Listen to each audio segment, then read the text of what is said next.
Harry Potter and the Sorcerer's Stone, a book on tape. Chapter 1.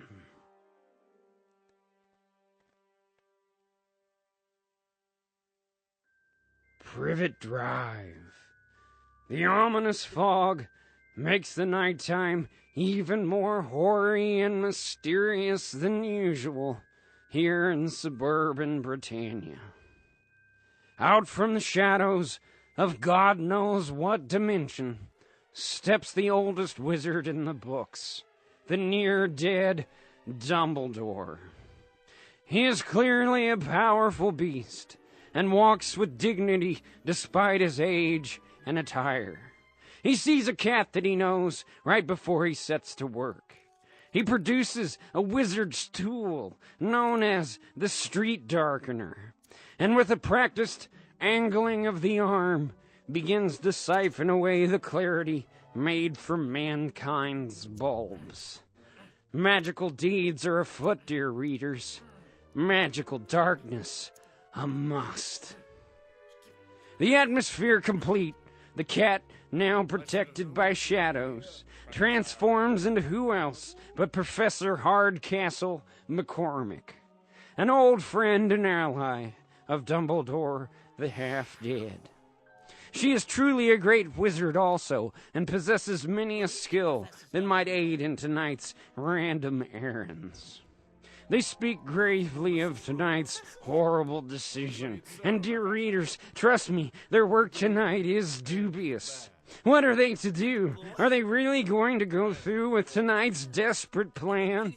The choice is clearly in powerful hands, as Dumbledore ponders with his gigantic brain. Just then, a light approaches in the clouds. Shredding through the stratus descends no other than Hagar the Horrible.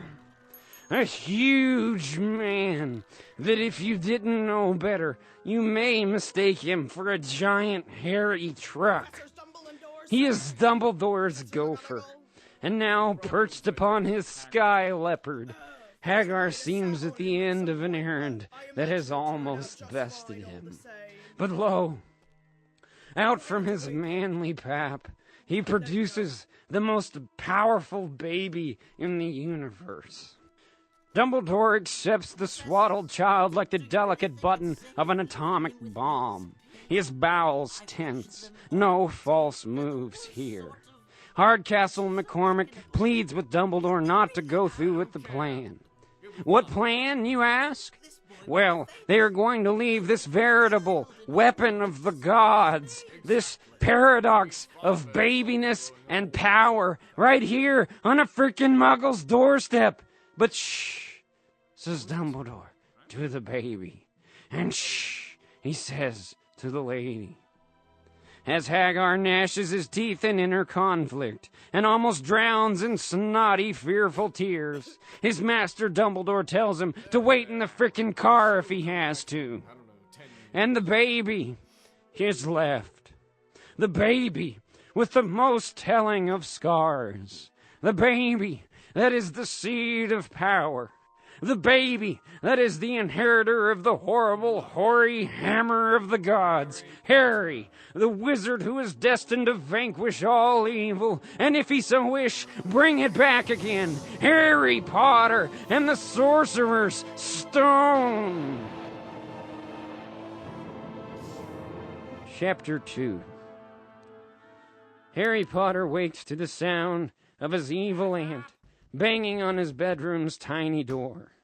His adopted family treats him so poorly, he can barely keep from incinerating them with any number of spells he keeps hidden way up his sleeves. Harry's room is cool, though. He's clearly made the most of it. Unlike his cousin, Roast Beefy, whose birthday happens to be today. The cousin has no idea of the power he is toying with. He is indeed a mean little puke who is borderline retarded and must shout moistly every stupid sentence he manages to piece together. As Harry prepares breakfast, totally magic-free and labor-intensive, His vomit-inducing uncle, Giggle Snort, looks on as the evil mother does the blind man birthday dance with Roast Beefy. The living room turns out to be full of presents for the nonplussed Roast Beefy weefs. Of course, it is never, never, never enough. Chunks of demands splatter on his parents' faces. Harry must stay calm and repress his urges of igniting the house in a demonstrative fireball, ending the life of these three little pigs. But our wolf remains cool. Today the family is going to the zoo. And on the way, Uncle Pigfat sinisterly suggests a beating to Harry if he sees any kind of magic out of him. Ho ho, dear reader. It looks like Uncle Saltporker has some idea of our hero's magical brain. His face is the worst. The family seems to be happy with nothing. A giant Burmese leopard-eating snake bask in front of their piggish faces like a poem, and of course they want it to dance for them. But not our Harry. The sweet wizard in remission is psychically linked with the beautiful snake being, having dreamt himself of eating leopards, boars, and dicks. And what do you know? Harry can actually speak with this creature. Will his talents ever stop emerging? Harry, with the social grace of a saint, is relating with the orphaned, captive, pig-hating snake. It is a beautiful moment indeed, and Harry for once feels in tune with the natural universe.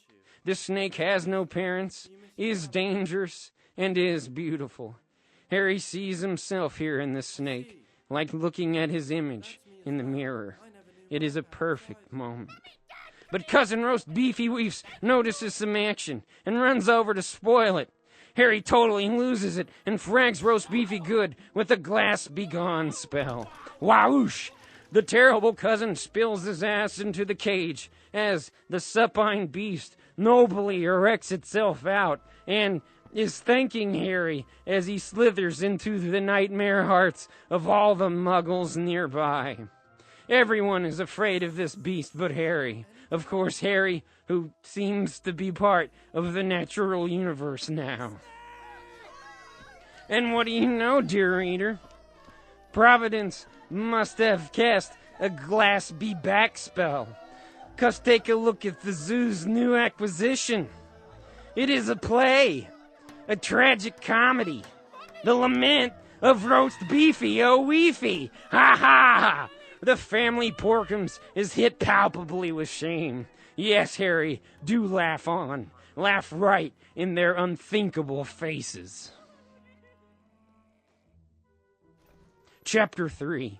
As the Hog family enters their home to regroup after Harry's formidable blow, Uncle Porkflaps tries to tear Harry's wig off before remembering that Harry is a boy and probably his hair is real. No more magic! His throat rasp without its usual gravy lube. Realizing his throat is foodless, Uncle Piggums exits for the kitchen.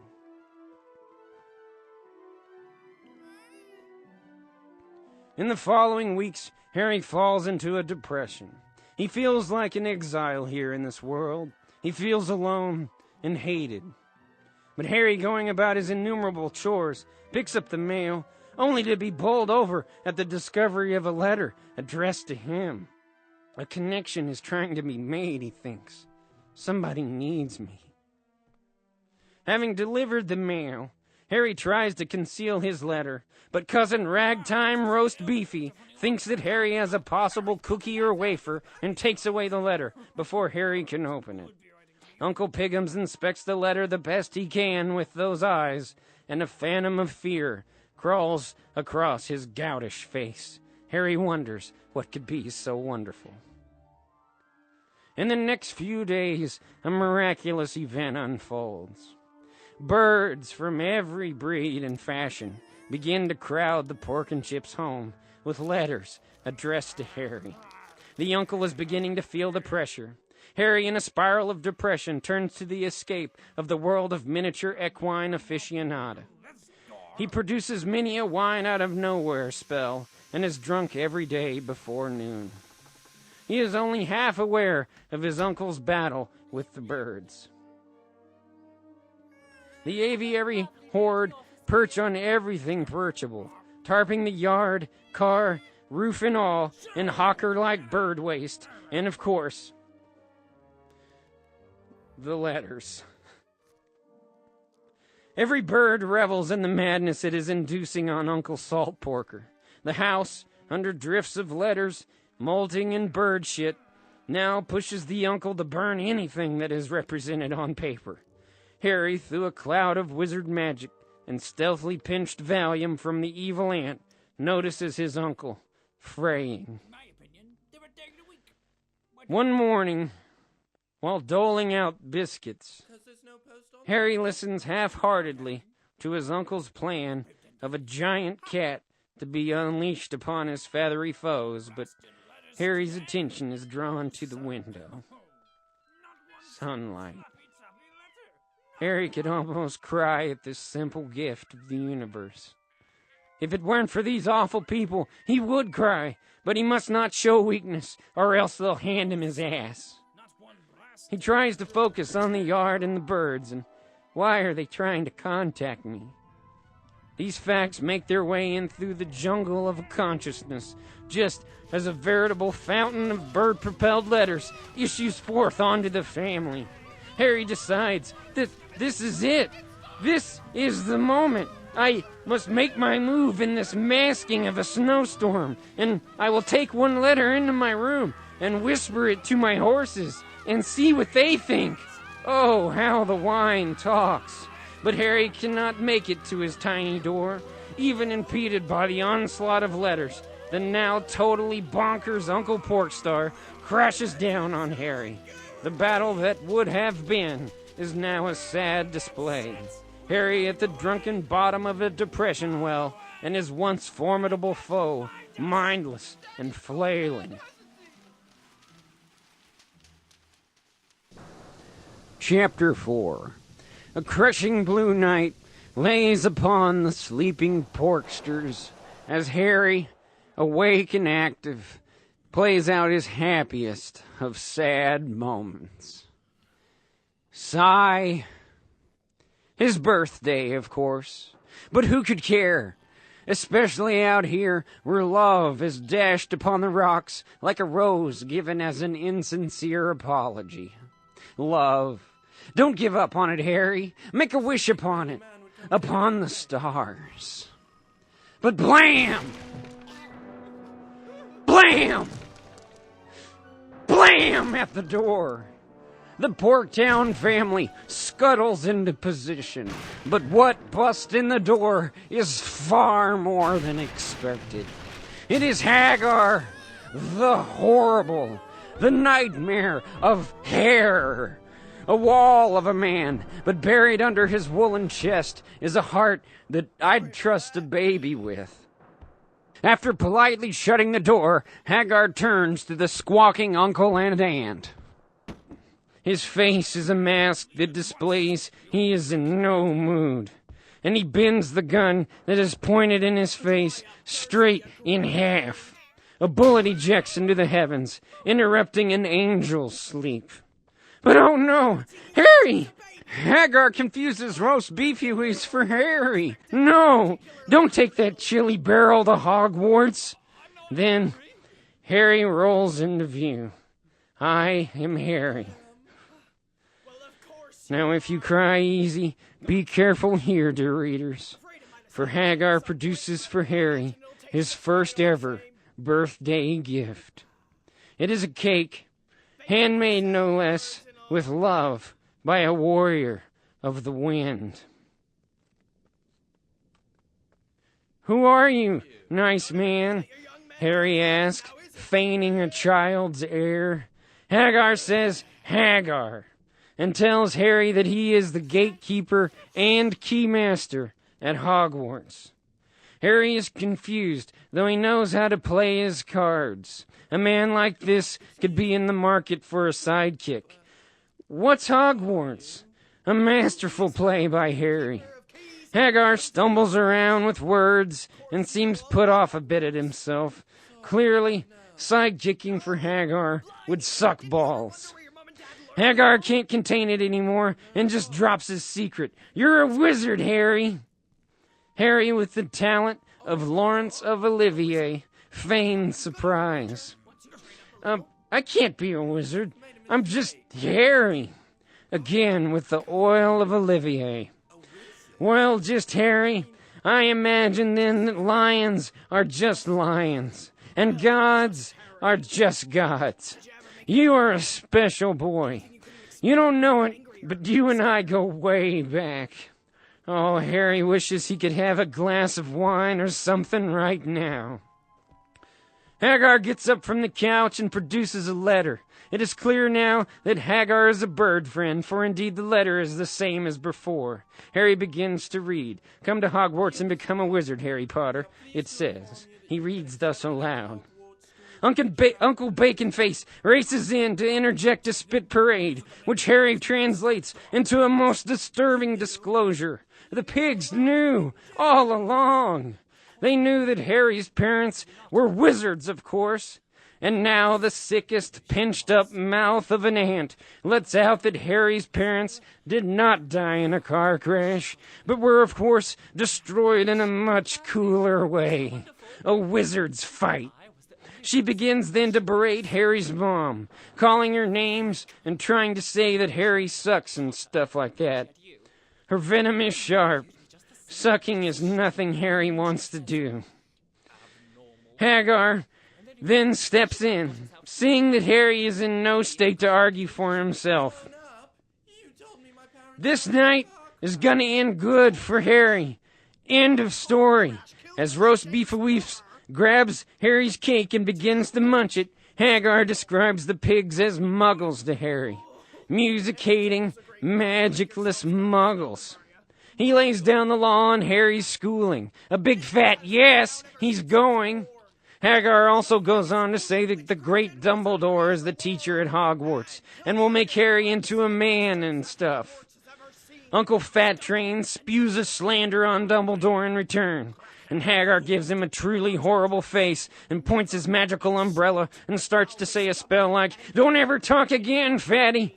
But the slobbering, smacking jowls of Roast Beefy-Weefs interrupts him. And zap goes Hagar with the umbrella. And voila! A curled-up Cheeto shoots right out of Roast Beef's bottom. "Woohoo!" shouts Harry. About time he burst that Cheeto. He's been trying to birth it for years. Hagar takes a sip off of what has to be whiskey and hands the flask to Harry. Harry takes a giant pull. And then Hagar says, "Let's get out of here. You like flying motorcycles?" Harry replies, "Anything's better than crawling." They both laugh and hold their bellies like two Santas on opposite ends of the scale. Harry gathers up his worn-out shoes and stuff that he wants to take with him. Chapter 5, Midday London. Whilst walking in broad daylight with Hagar the Horrible, Harry bravely reads his syllabus's demands. Wand, magic sand, one Turkish massage owl. Where can I ever obtain such obscurities? Hagar makes a knowing O shape with his hairy lips and directs Harry into a nondescript black plastic business. A bar? Hagar the Horrible, you better know what you're getting Harry into. Of course, the barkeep knows Hagar's bar-darkening frame. Hello, Hagar. Hello, Hagar. It comes from all directions. You want some beer? No, that's okay. I have Harry frickin' Potter with me today, and we're doing some shopping. The bar inhabitants crane their boozed-up eyeballs into view. They all want to see the legend of Harry P. Old women, leathery hats, and grizzlied madmen pinch themselves under the tables to make sure that they are not dreaming. Harry handshakes with all. The defender of the dark arts teacher from Hogwarts School presents himself. His name is Professor Queerman, he stutters. Clearly a fan of Harry. Harry then makes a series of heartwarming gestures in an effort to calm the star-struck prof's nerves. Harry is a soothing gentleman, and Queerman seems to feel at home in his presence. But Hagar moves along the business, for they have tons of shopping to do. He leads Harry out the back door and into what appears to be a dead-end alley. Hey, how do all those people know me back there? You want to do some shopping or what? A Masonic pentagram is described by Hagar on the brick wall. And shazam! The doorway to a magical world is a folded back, brick by brick, in an orgy of transformers for Harry's brain to take in. And welcome to Calgon Alley. Dear readers, imagine music, la-da-da-da-da, alive and marketplacey, and violins taking a break up in the air, with non-threatening amblings and a wreath of tambourine just lightly jangled. Inner scene of what looks like 1800s England, downtown. Buildings crowded in unstably around tons of magical kids with their parents scraping together their needs for the upcoming school year. We have witchy moms and wizardly dads and worried, hurried Harry acting excited and happy for Hagar's sake. Look, a Turkish massage owl, and look, it's a bat. Sweet mustache. Willikers. Harry watches kids breaking their nose cartilage on the window panes of broom stores. This is heaven.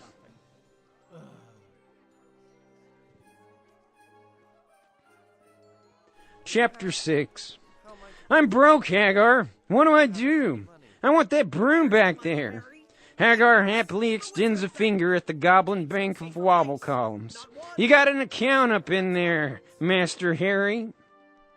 They enter the foyer among evil, pasty, hobbity, up-goody goblins. They are running the money show. Clever turnips, these needle teeth. Imagine a human of about 3 years of age, with antler-like nose and ears, and a jellyfish draped over its head, then stuffed into a leprechaun's suit. Hagar prompts the nearest leprechaun teller for a withdrawal from Harry's account. The leprechaun, famousness of Harry aside, demands Master P's bank key. Luckily, Hagar, the key master, naturally produces Harry's key. What else of mine does he have? Harry ponders. Now pay attention, dear readers. Hagar then very earnestly gives the leprechaun an envelope and says that it is from Dumbledore and that it has to do with that vault, that special vault. The goblin is in time with Hagar, and they know that this is grave business. Soon they are riding to the vaults on a roller coaster. The grossest looking humanoid in the world tries to scuttle around on its moon-shaped limbs. It tries to remain cool and orders Hagar and Harry to follow it.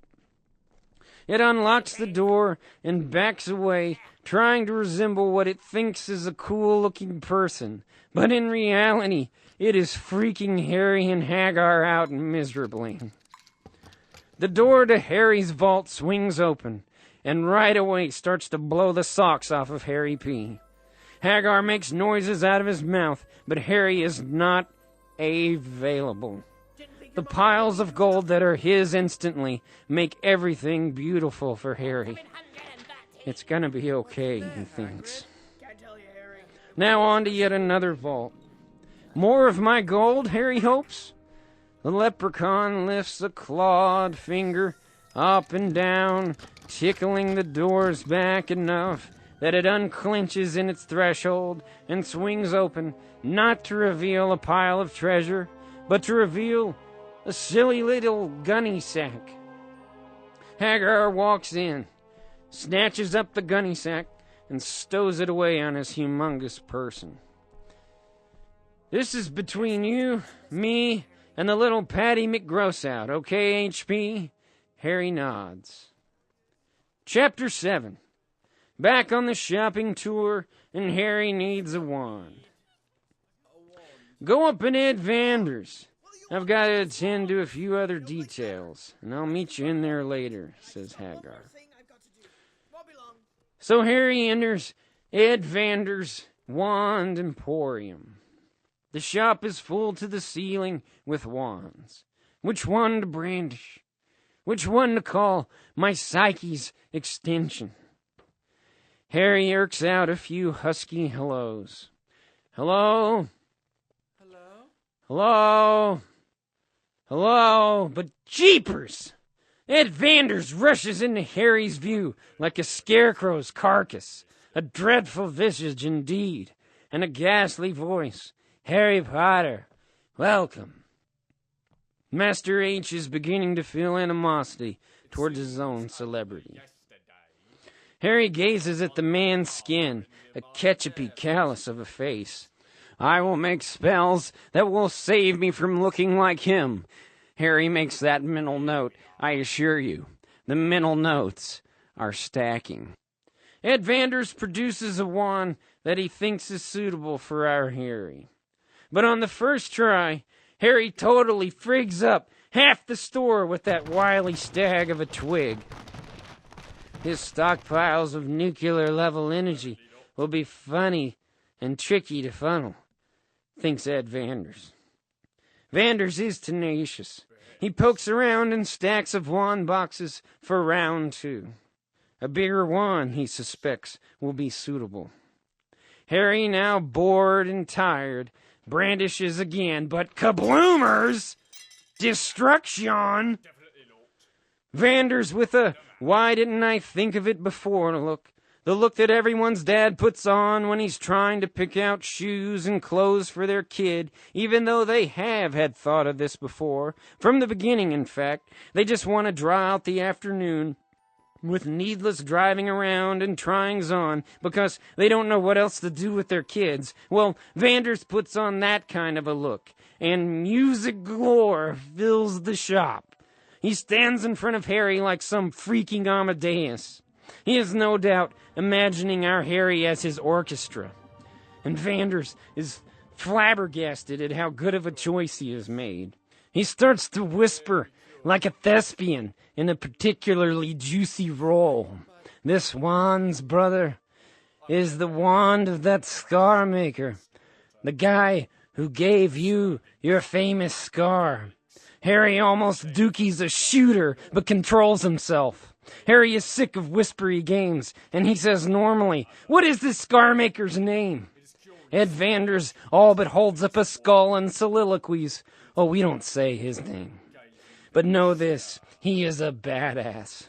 He can kill anyone, anything, a gorilla or a bear, whatever, anything. Anything but you. Ed Vanders, wasteland of a face, crowds in close. His monologue is stinky. You are in a great position. You are an army of wizards, Mr. Potter. Use yourself wisely. His breath cascades over Harry's unbreathing nose. How long must I go without an intake of air? Thinks our Harry. It is the only thought that consumes his brain.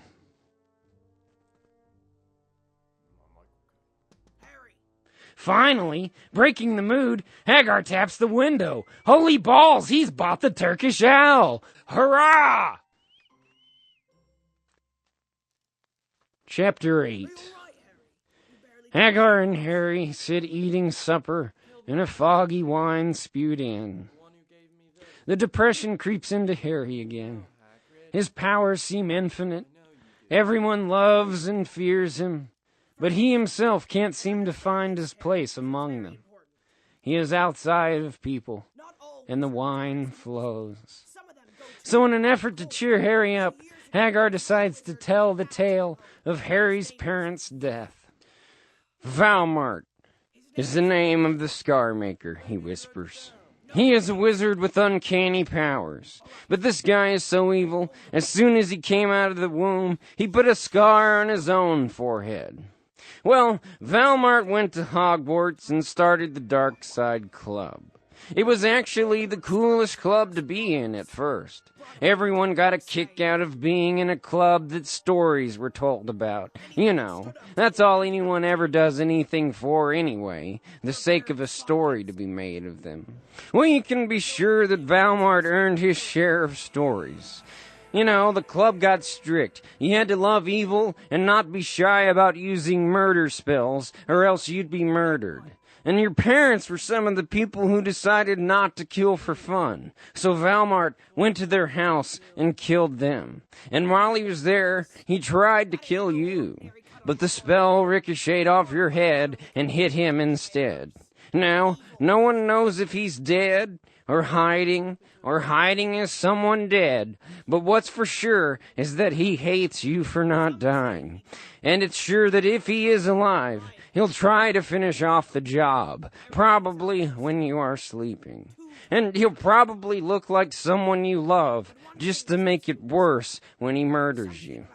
So, be on the lookout for that, and, be careful when someone loves you. You're the boy who lived. Go, says Harry.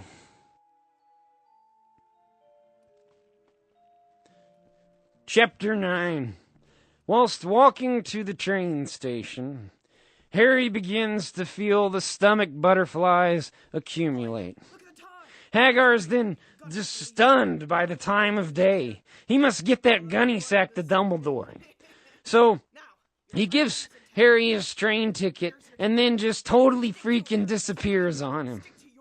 Harry then thinks to himself, what the hell is meant by 9 3/4? Platforms aren't broken up that way. Willikers! Harry feels dreadfully alone at this point. Yet then again, in a way, it is a thrilling sensation. Here he is, a young lad, making his way in the world today, and the stacks of gold coins in his pockets ease his worry. Carting along the Turkish owl and luggage, Harry makes his way up to interrupting a station man, only because he is afraid he might miss his train. Excuse me, where's platform 9 3/4? Fudge off, you fuck, says the horrible man. But thank God for the Irish. Harry overhears the red-headed mother of a red-headed herd of children speak wizardly, and he knows he's in luck. Follow them, Harry. Harry says to himself, follow them or die. But watching them from a distance, Harry sees one boy, cart of luggage and all, disappear right into the brick wall between the 9th and 10th platform. Holy balls, I am not doing that, he thinks. Willikers. But some more kids whoosh through, and another and yet another, and Harry's nerves begin to settle. So finally he goes up to the mother and begs a lesson. Excuse me, Irish lady, can you show me how to do that? Here in the presence of such an honest and loving family, Harry feels immediate, latent Helsinki syndrome withdrawals for the Pork Family Project. He quickly shakes them off when the mother sweetly crimsons his bottom, and in Harry goes, like a reversal birth, into the negative plane of the brick wall that stands ominously in front of him. He overcomes the obvious fears attached to this little test and is on the correct platform. Ta-da! Ta-da! Ta-da forever! Well, bless my nippers, cries Harry. Bless them all day long. He stands in awe of the steaming engine, the train that shall propel him to his stage where he was born for, the Hogwarts Express. Chapter 10. As the Hogwarts Express drags along the countryside, all the kids' hearts race in time with the engine. The scene is so beautiful that the landscape is literally peppered with painters working out masterpiece after masterpiece. Ronnie the Weasel shows up and makes his grand entrance to share the compartment with Harry. The proud lad remembers Harry from the platform and takes a seat. In the introductions, Ron is struck with the face almost sacred when Harry introduces himself as the HP. The scar is called into question. It is shown, and it is wicked.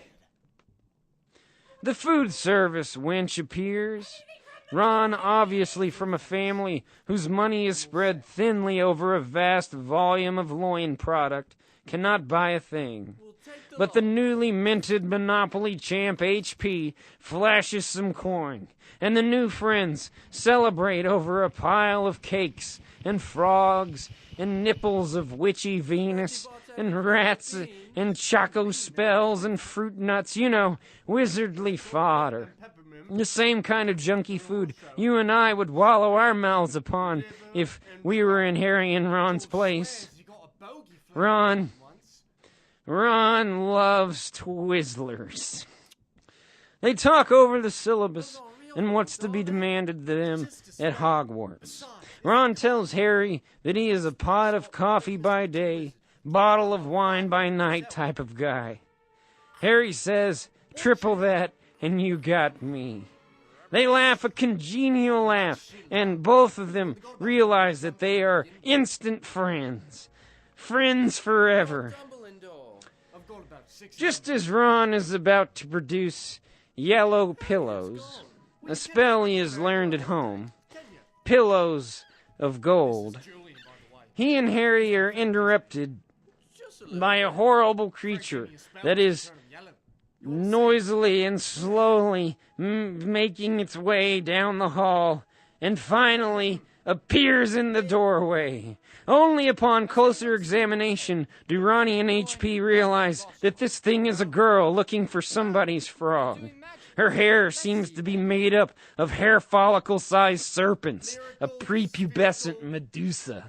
She demands that Ron finish his spell, but by mere proximity to such a wretched creature, Ron cannot concentrate and almost kills his rat instead of producing pillows of gold. She tries to degrade Ron, but only looks stupid. Knowing that these boys obviously hate her filthy guts, she sits down and repairs Harry's glasses with a pretty cool spell.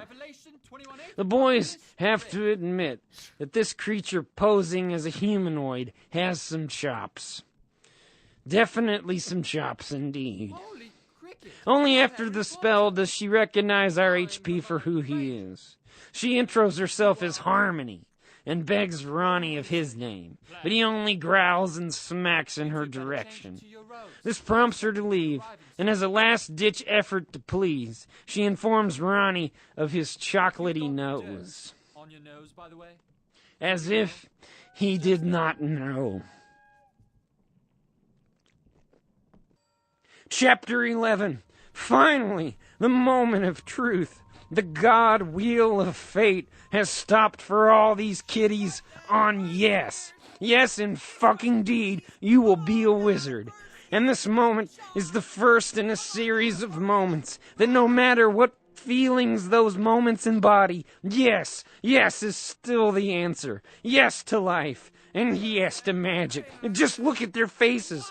Look at their auras. They are aglow. Dear readers, imagine a music that describes a nocturnal, heavenly yes as the children float on the black, still waters, boating up to the castle of Hogwarts School. Harry knows straight away that this will be a place where he shall surely brandish his wand valiantly. He knows in his heart that this is a stage where he will conjure and conquer the world with his ungodly charisma points. Harry trembles and steadies himself in the reassuring, pasty presence of Ron the Bear. This moment of yes consumes our Harry. He feels here that he is the thing of stories, and for this he nearly weeps a frenzy of weeps.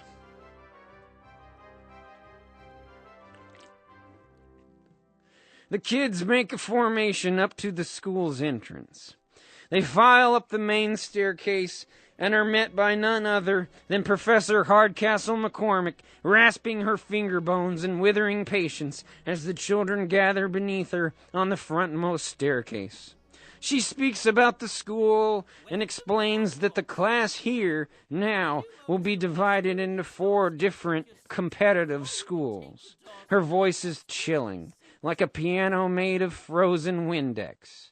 Her eyes float like smears of fish scales on her candle wax stump of a head. She goes on to describe the system of points and demerits, house cup, etc. Snoozers. All the kids are too tired to listen. The professor drones on in a dead parade about different alumni that everyone should remember, but is interrupted by a child named Upfish, who finally finds his frog. A victory for Upfish, but a staggering loss of control for Hardcastle. Clearly not knowing how to pull it back together, Hardcastle takes her leave. A dreadful kid with sunburned hair notices Harry somehow and calls him out in front of everybody. The murmurs begin. Like a cowboy, he saunters up to get a closer look at RHP. He intros himself as Mouth Oil, and of course, Ronnie busts up at this. The rich little bastard starts throwing class trash about Ronnie the Bear's hard-earning family being poor and rabbit-like. Of course, he goes for the shame spell. But RHP gets Ronnie's back by issuing forth a comment or two so deft I cannot even start to reproduce them here. This trumping does wonders for Harry's initial cred here at Hogwarts. Chapter 12. The children file into a glorious cafeteria where all the other pre-sorted students and teachers are awaiting the ceremony. A welcoming flute song accompanies their entrance as candles float in mid-air under a ceiling that appears to be made out of glass entirely. The night sky whispers an adjustment to the clouds above them. The faculty table is full of weirdo professors and goblin-faced women, and there are floppy and pointy head decorations, the true markings of master magicians. Hagar, Cromley, and friends sit awaitingly.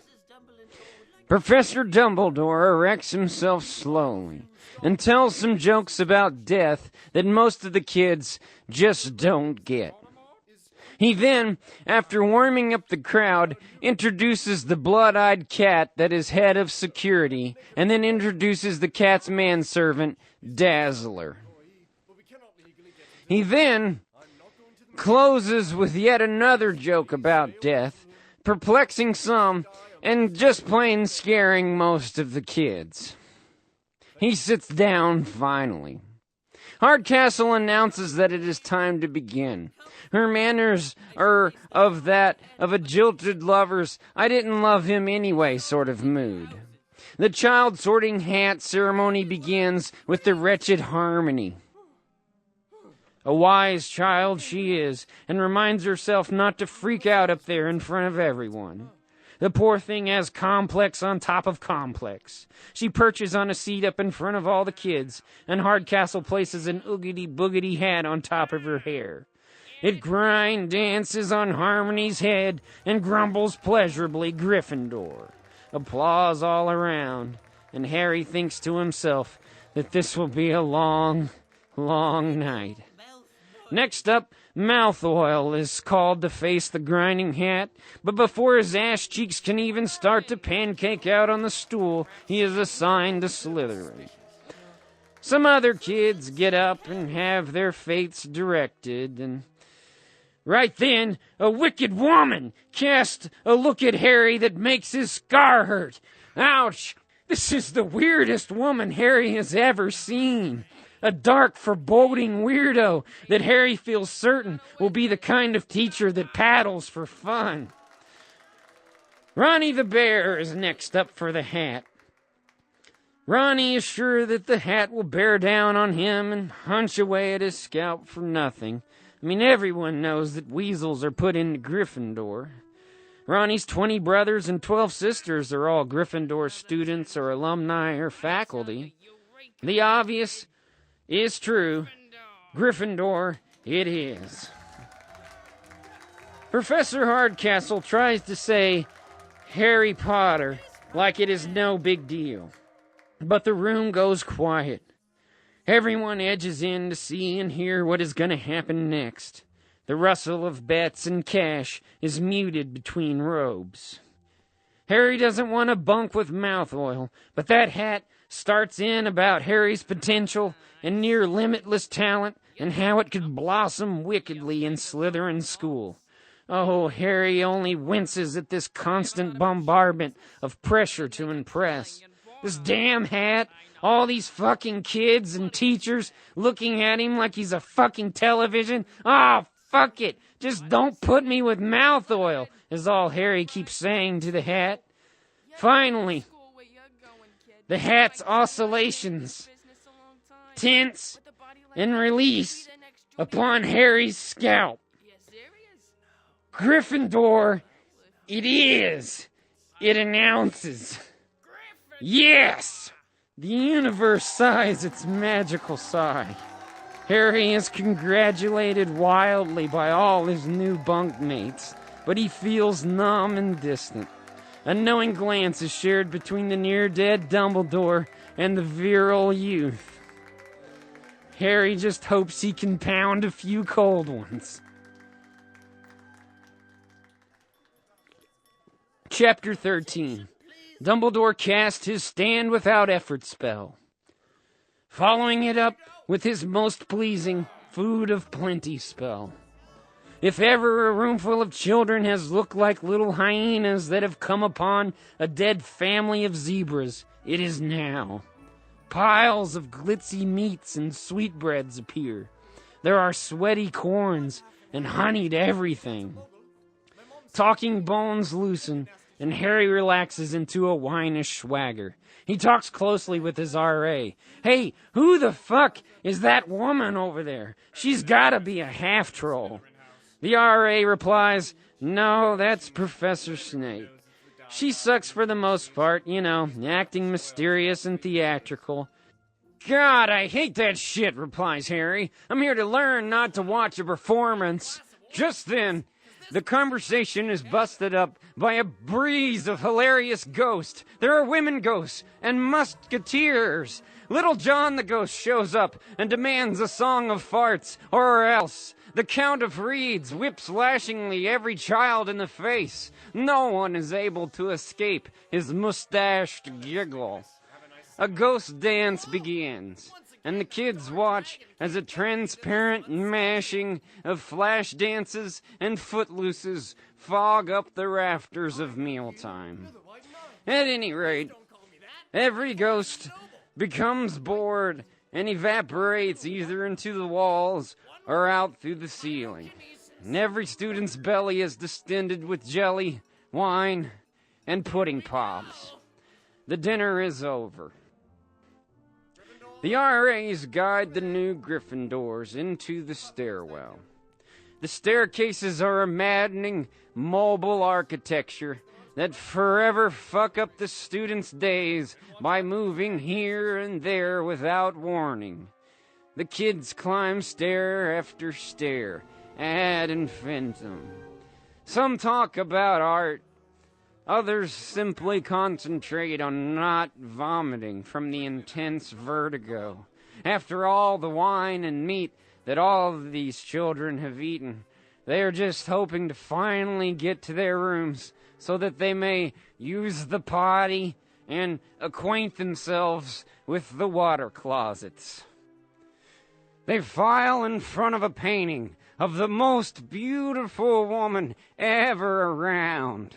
The RA says the code word, and the lady in the painting loosens her perfect tongue in her mouth and beckons everyone present to enter. Beyond the painting lies the Gryffindor parlor. Smoking, cards, and nightcaps will all be the room's main functions for the kids. The RA goes on to explain. Every one of these kids' parents once relaxed and bonded here by this very fire. All eyes are heavy. The day has been a storm of excitements, and the children, after laying out their uniforms and shoes, are quickly starring in each other's dreams. It is a beautiful pale blue night. All the children are burritoed up in their blankets, all except for Harry. Amid the semi-sweet chomping at headgear, we see Harry stroking his bird, lost in thought, bathed in the cold water of moonlight. Who am I now, he thinks, as he winks at the night, and it seems to whisper back to him, you are everything. Chapter 14. Harry awakes to yet another tequila sunrise. He and Ronnie the Bear are lost and late for their first class. But when the boys stumble out of breath into class, they are delighted to find that the teacher is either late or just out for coffee. But in unison, their faces scream, "Holy freaking balls!" as the cat has been Professor Hardcastle this whole time. Willikers. The professor puts together a clever witticism about tardiness and George Washington's trees full of cherries, and Harry makes another mental note. Never pet cats that you don't know. No, never pet anything. The potions class's door is thrown dramatically open, and in dances that black hole of a woman with the scar-aching glare. She leans with her best effort to strike an attractive pose, while beginning to whet her students' appetite with a taste of what kind of rhetoric could be expected here. The stark impossibility that such a thing could be human, not to mention a human that Harry has to pay attention to, is only matched with Malfoy's apparent infatuation with her.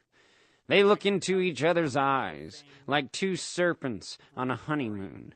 Professor Snake astonished that she has an admirer, and Malfoy astonished that he likes women.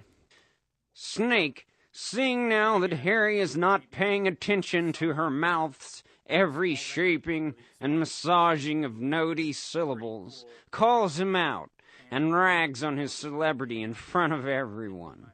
Harry is surprised, for he was only taking notes intently. Then Snake demands from Harry how to make a certain spell.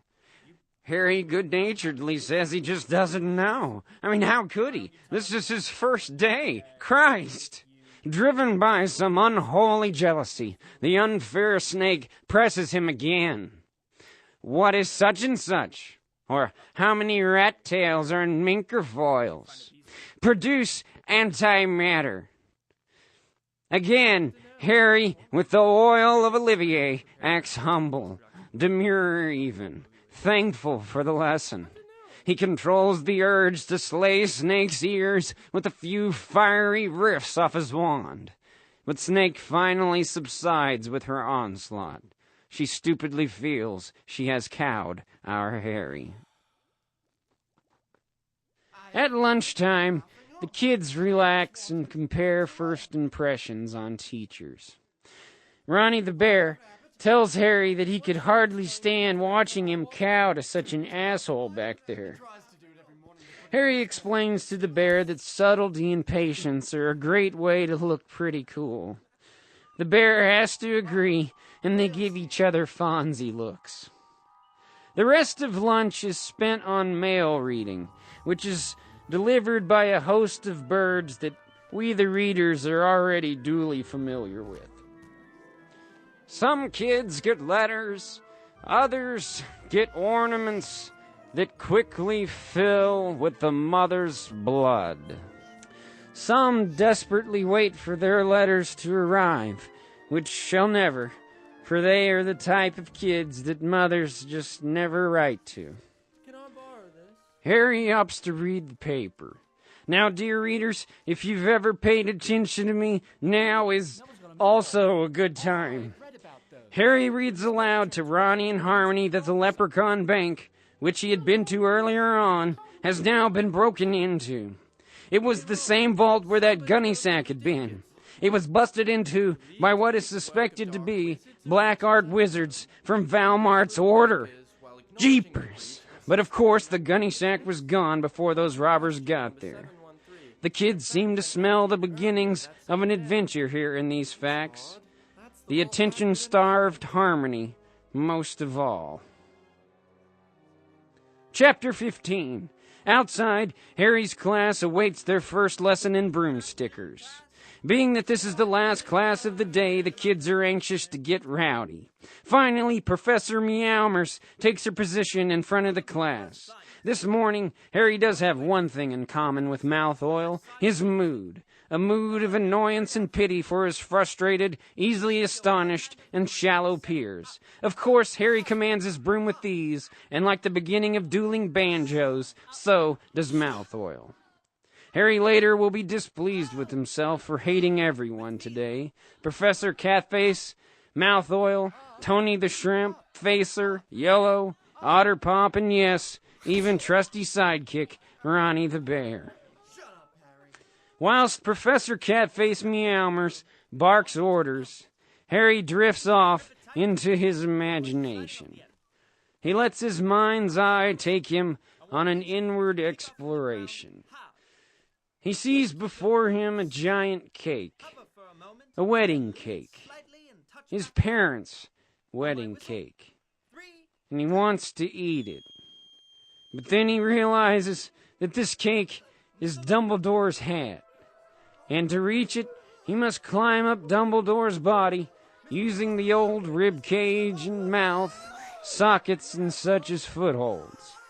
But before he can get halfway up the rickety old scaffolding of a man, degrading the saintly professor with his imagined dastardly feet and thumbs, he sees that the cake is indeed rotten, black, and toppled, obviously forgotten over the years, and adopted as a hat, for reasons unknown to such a first year as Harry.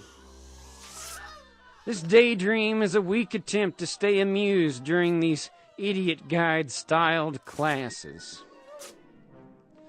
As HP comes out of his reverie, he is amazed to see that his friend Upfish has had some sort of serious accident.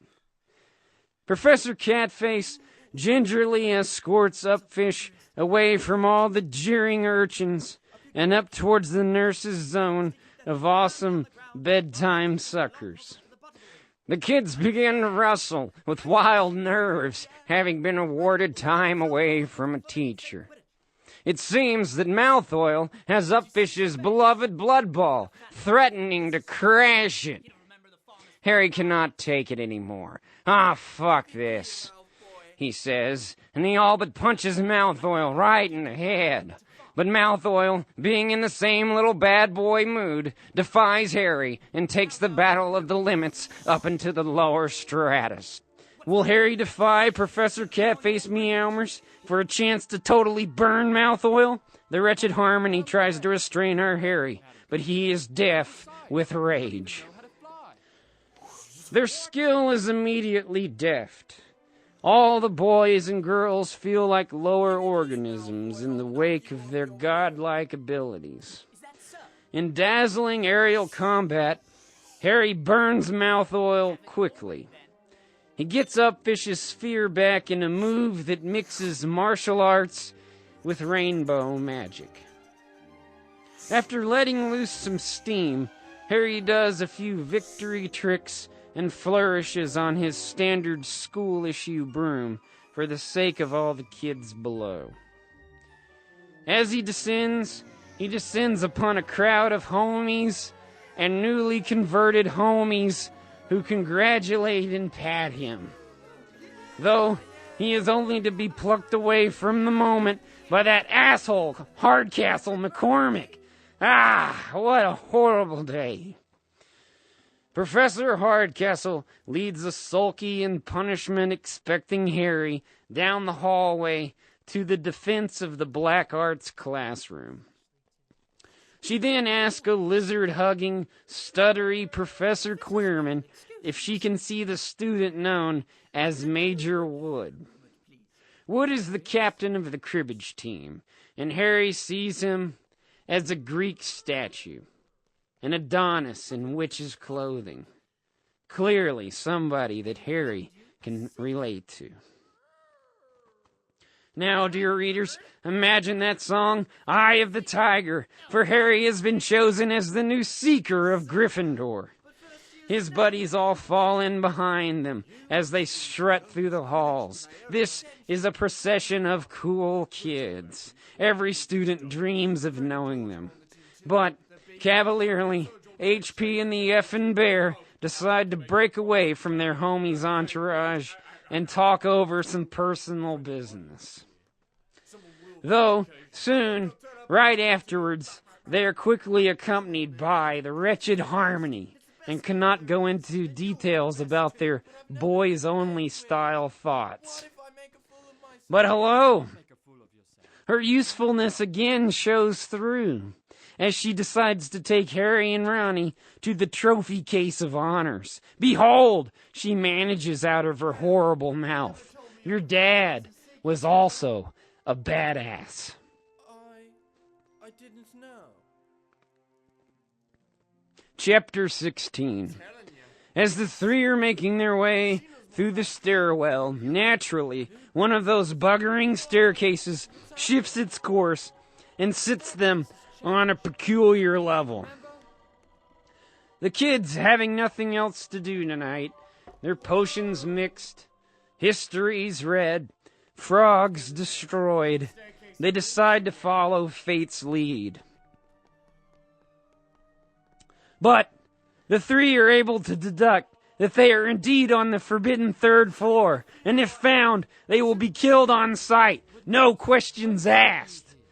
Before they are able to decide whether to continue their investigations, the three turn around to see the blood-eyed cat of security, who indeed sees them too.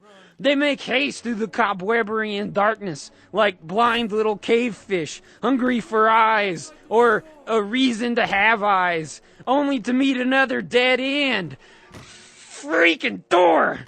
It's fucking magic locked! Ronnie the bear quakes, but the wretched Harmony casts a spell so badass, the lock falls apart and becomes a gas of rose petals that goes up their noses like a baby's challenge. They are in. And just in time, the blood-eyed cat must have summoned its manservant Dazzler, who idles like a van that's destination is being reconsidered.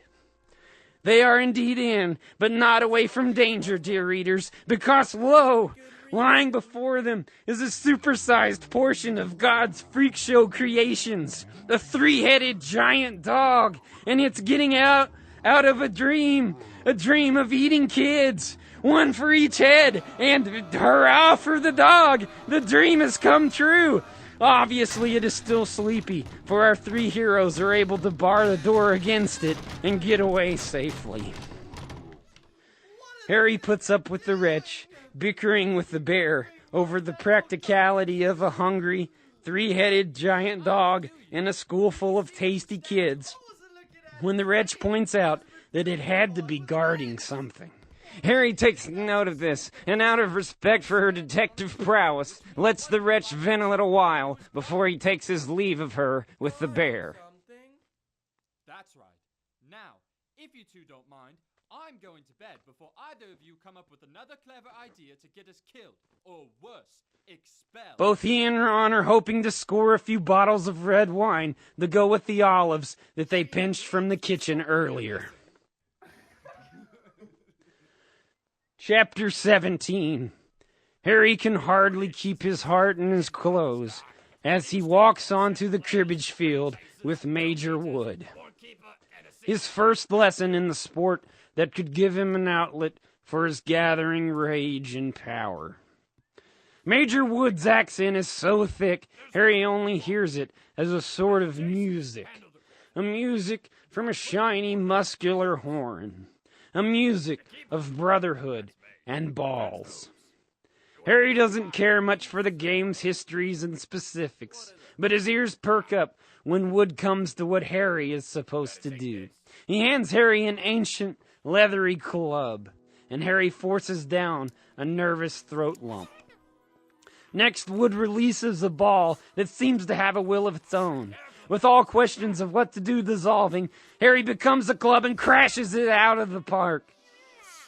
Wood is obviously impressed, and Harry feels a relaxed joy. Harry knows that passion needs a vehicle, and chasing balls and wielding clubs seems pretty sweet. But Harry doesn't feel totally lost in these elements of the game. He still feels like the Harry without a home. A home where he may go wild is still not yet a home for him. It is at this moment that the golden snitch is produced. Harry immediately is nearly out of his skin with excitement over this ball. His destiny is here in this orb. He can feel it, like someone just kicked him in his fruit stand. Catch this ball, Harry, and we win the game. Harry's face explodes in a smile. This orb seems plucked from under Midas's tunic. The snitch then begins a clockwork striptease and takes it into the air. It licks and beckons lasciviously on the wind. Harry is at home. Among totally what-the-fuck styled faces, Professor Ognot starts off a class on levitation. All the kids sit bored out of their asses in what looks like a courtroom. Feathers in front of them, wands firmly brandished. Every child is going through the movements of the levitation spell, but their minds are on that weirdo teacher. And what the fuck is he? I mean, just look at him. He's such a little weirdo. They all try very hard to pay attention, but his voice chirps out of his little bundled up body in jerky attacks at normalcy. Every child thinks this but Harmony.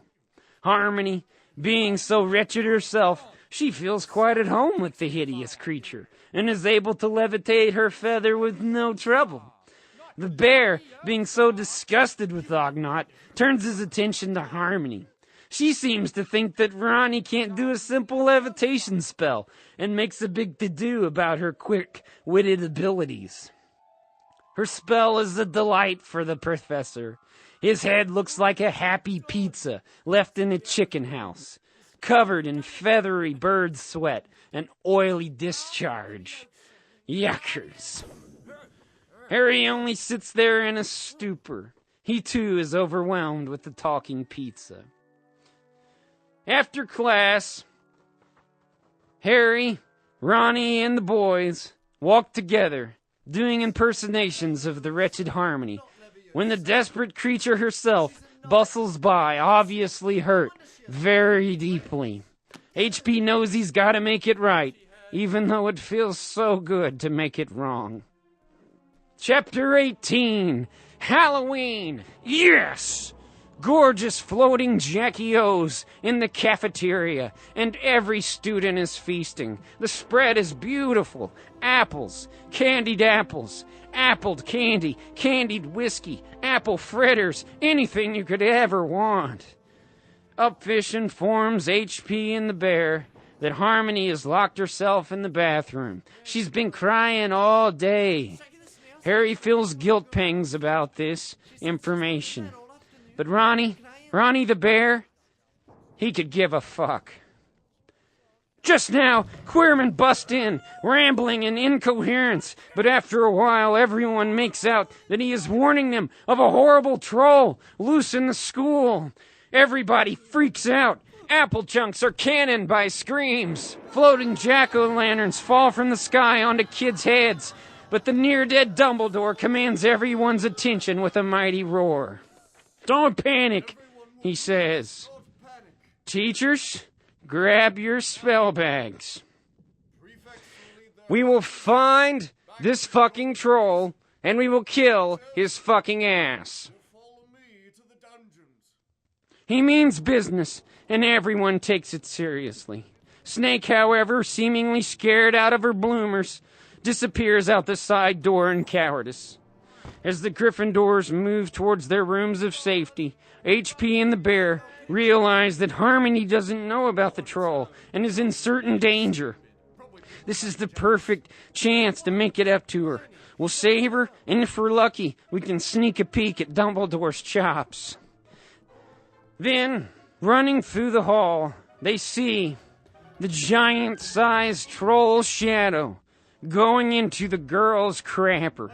Jesus, Harmony is in there! Harry doesn't think. He knows what he must do. I think it's going into the girl's bathroom.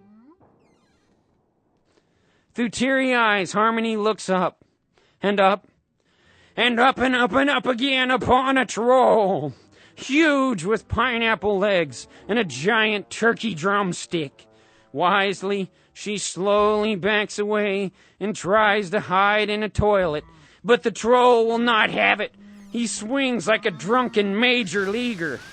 But triumphant music appears. HP and Ronnie the effing bear bust in on that troll and start selflessly defending that wretched girl by straightaway barraging that troll with spells that even mountains could hardly weather. The troll is so stupid, though, he does not even register the pain.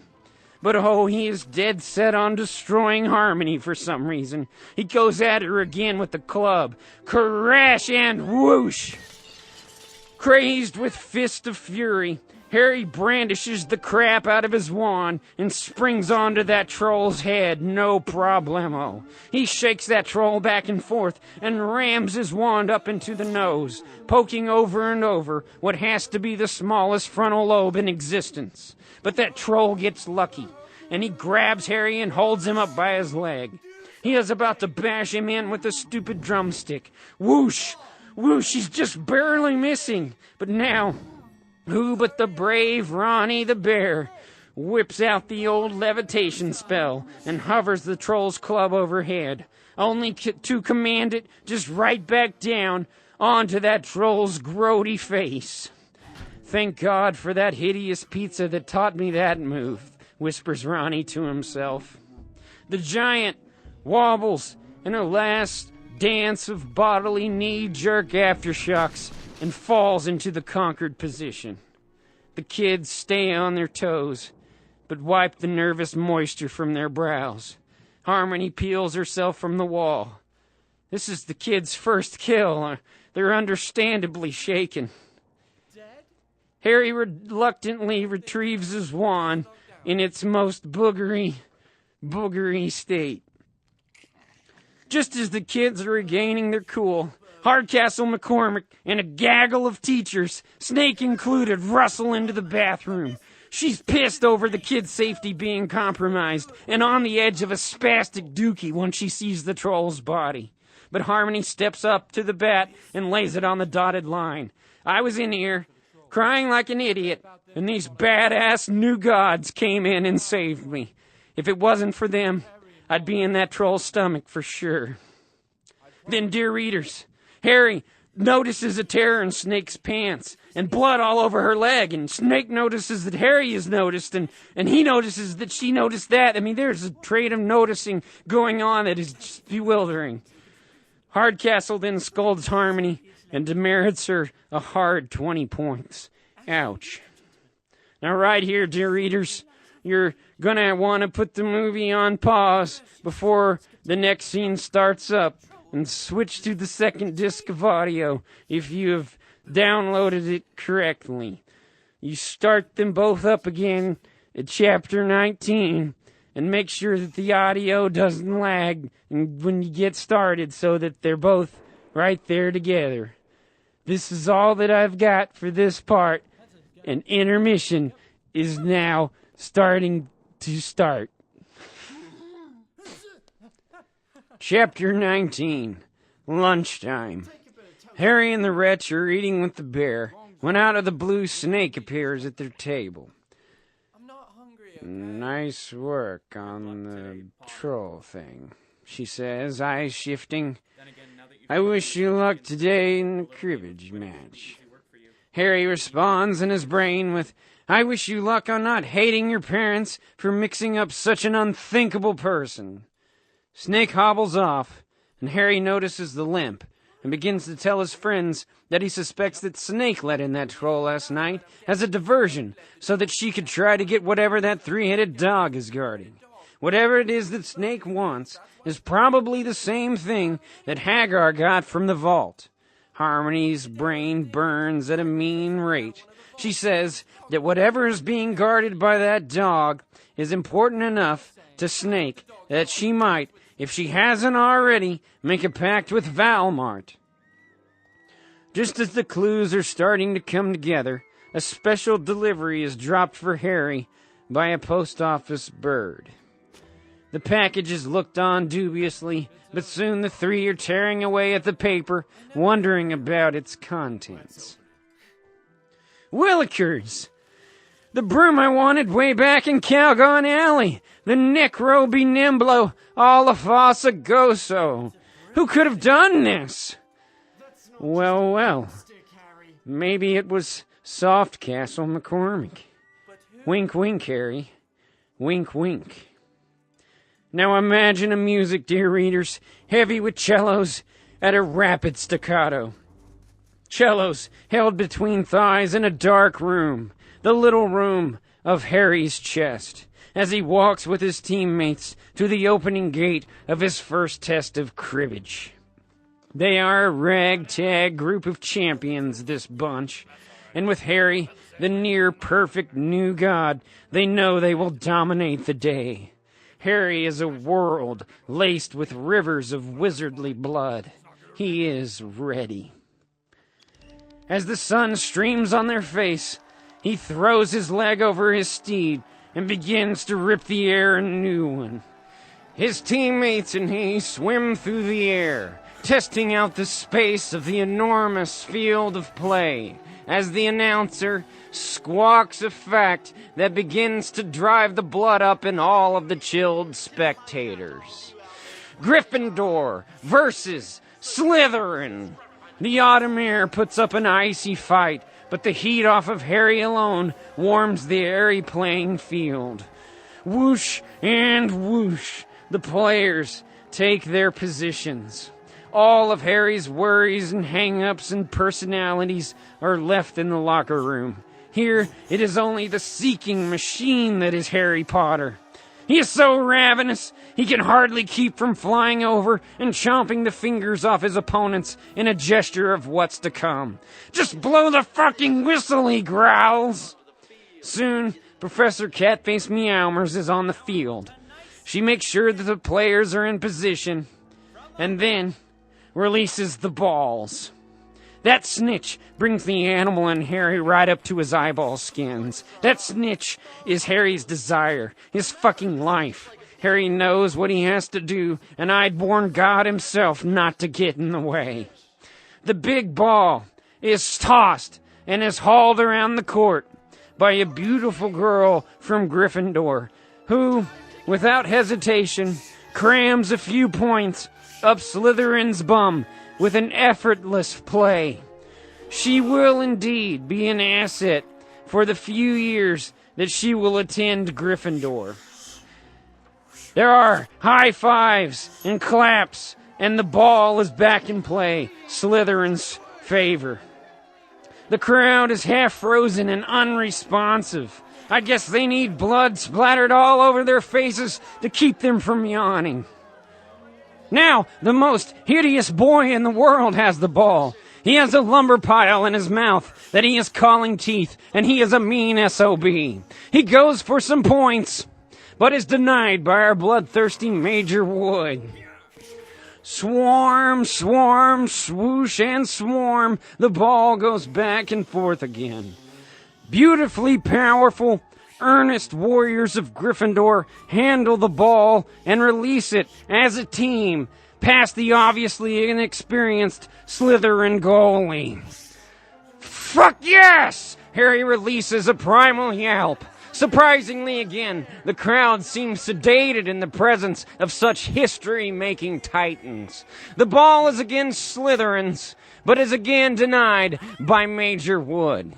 Joey Lumbermouth, though, pounds a ball right at our goalie, and blammo! He is down and out on the sand cold.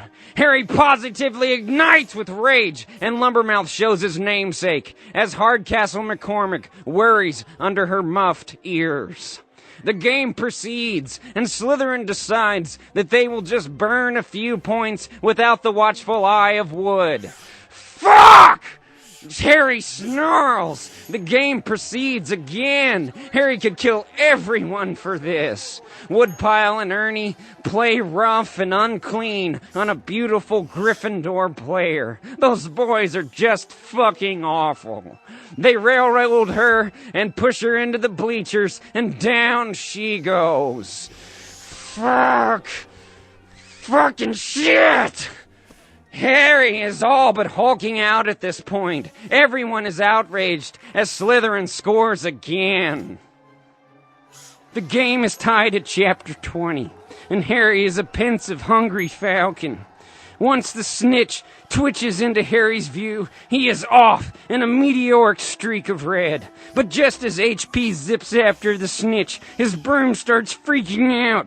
It's as if someone had a hold of the broom and was trying to shake HP off. Is he a bad seeker, the crowd asked? No, I just think his broom is cursed. Harmony, through her ocular enhancing spell, spies Snake. Snake, oh my god, of course! She's putting a spell on Harry. Something must be done. Ronnie the Bear curses that snake a good one as Harmony creeps away. Harry continues to flop and roll in the air like a donut of sorts. His safety is an afterthought. That snitch has teased him into a frenzied maniac. Mouthoil is overjoyed. Snake continues her magical broom shaking, and Harry yells fuck word after fuck word. Harmony, though, like a phantom, creeps up the darkened backside of Snake's bleachers. She is so worried that Harry will die. He is the only person who is nice to her. So she conjures up such a hot foot spell that Snake will have to remember it long after she is in the grave, where no more hot foot spells will ever tread. Yes! Snake begins to be so distracted, she wrecks all of those around her. Queerman, Velasquez, Monster Mash, Zoomercroom, they're all pissed for Snake tossing about so wildly, and Queerman is oddly intent on the game's proceedings. But Harry has gained control, and is after that snitch like a fucking rocket. Ziff! That Slytherin sneaker has been after it for a while, but I feel bad for him because he is stupid, and Harry is a rocket-ized animal who will stop at nothing. Yes, they crash each other as hard as they can as the snitch leads them straight down. That snitch leads them down, right down into certain doom. Are they gonna crash? Yes, they're gonna crash, but Harry loves death. He says, bring it on. He is like a demon long dead with nothing left to lose. The weak-ass Slytherin pulls away, but Harry pulls up just in time. He is standing on his broom like it is an extension of his body. He reaches out, almost having the snitch, but he stumbles and falls. Oh my god! Is Harry gonna vomit? Of course not! Like a viper, Harry used his voracious mouth as his catcher. He has got that snitch in his animal belly. And pop! It is out! They've won! 100,000 points for fucking Gryffindor. The crowd goes absolutely bazonkers. The champions in red and yellow are the victors, and Harry is spent. The crowd is destroying its throats, calling Harry's name. Harry feels right with himself. He's down there, a new god who has found a calling. He holds up that snitch and bellows, I am a beautiful animal. I am a destroyer of worlds. I am Harry fucking Potter. And dear readers, at last the world was quiet. Chapter 22. Obviously, our friends have explained to Hagar their fears about Snape. But Hagar won't have it. Even when Harmony explains the spell she saw Snake doing and the bloody leg and the hot foot she gave her, all this does nothing for Hagar. Hagar tells each of them to bugger off. And then in his rage, he accidentally drops the name Nick Flannel in association with Dumbledore and the gunny sack. Fuck! He yells so loud that the birds rattle out of their trees. You fuckers made me spill the beans. The kids are unmoved by his outburst and press on with questions. Who's Nick Flannel? What's in the vault? Are we to die in our beds, Hagar? Hagar apparently has had enough of the questioning and turns to leave. Harry notices that he leaves with the face of a leaving father. A father that leaves forever, if you know what I mean. Christmas time snowiness flakes the castle gently. The scene opens with Hagar the Horrible dragging through the snow the largest Christmas tree available. High, happy music follows him in. There's a busy bee atmosphere, but not the usual busyness of the school, but a selfish exodus of students packing and groveling as a few gross-out teachers decorate for no one. Harmony makes her way through the mostly empty cafeteria and sits down with our heroes, who are testing their strategical wits with a thunderous game of chess. Though Harry is Ronnie the Bear superior in most fields, it is strategy and planning that the bear is known for, among other traits, I'm sure. Harmony feels small in their presence, so she decides to split hairs with the bear. Say, Ron, you look tired. Have you ever been tested for diseases? Ron replies, at least I'm not a hideous fucker. She says, are you going home for Christmas? I'm going home. My family's got money. He says, no, we're staying here. We're gonna find out who that fucking Nick Flannel is and rule the fucking school. So run home and open your presents. I hope you get a new pillow to cry into. The snow of Christmas morn falls like angel shit as Harry fumbles through his last dream and into yet another link in life's impenetrably armored succession of days. But behold, Ronnie the Bear has assembled a fine morning's fire to take the edge off. He's wearing a sweater that he himself has made out of a dragon's hide. You got a strange bag down here with your name on it, HP. Harry overtakes the stairway like an oiled gazelle, and in moments is scrutinizing the gifts card like a detective. Alas, it yields no real clues as to who may have sent it. Ron watches on in boredom. He wonders what evils he could be slaying right now. But he thinks of Harry, who needs this simple joy of Christmas, and Ron, for a moment, is thankful for his own gigantic family. Harry, from the bag, displays a sick-looking, out-of-fashion cloak. Ron jokingly demands that Harry has to model it. But lo ho ho, dear readers, it is a cloak indeed, a cloak with a cloaking device, an invisibility cloak. Our two heroes stand for moments pondering its uses, the dastard halves of their juvenile minds running wild before a practical use presents itself. I wonder who gave it to you. There was no name. Chapter 22.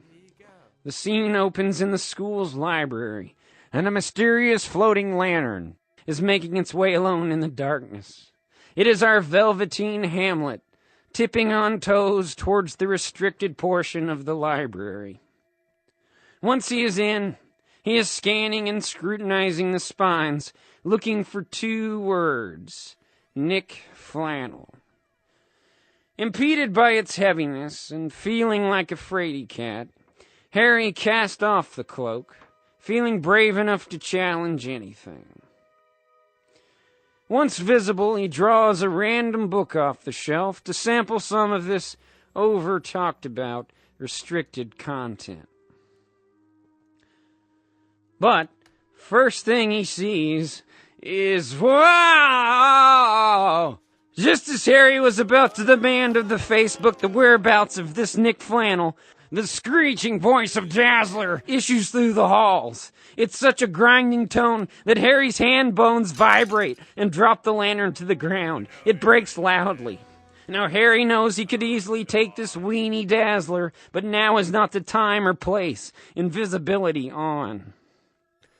Hunching through the library, Dazzler unknowingly grazes by our hero, who is as stealth as a kitten in mittens. Dazzler is a man who has obviously never heard the laugh of a lover, never heard the phrase, "You are fine," from a doctor. Harry exits the library as his heart goes out to the man who is servant and friend only to a cat with bloody eyeballs, when, speak of the devil, the cat, the blood-eyed cat of security, sees Harry. Obviously, the cloak does not work on Animalia.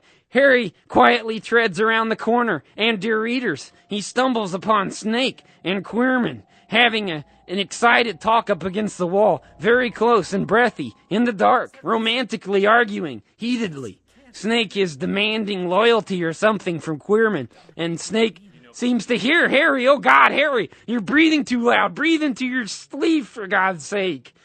Harry backs away just in time, and Snake finishes her conversation. Her eyes display nothing and everything. Dazzler is now upon the professors and displays the still hot lantern that was dropped. The gig is up! There were kids!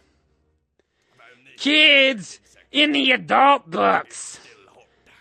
Snake is off, and Harry creeps like an icy ghost down around the halls. Chapter 23. He leads himself into a room that he has never entered, just in case they look for him where he usually goes.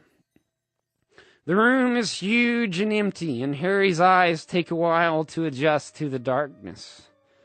As they begin to focus, he asks himself, what could that be way in the back, up against the wall?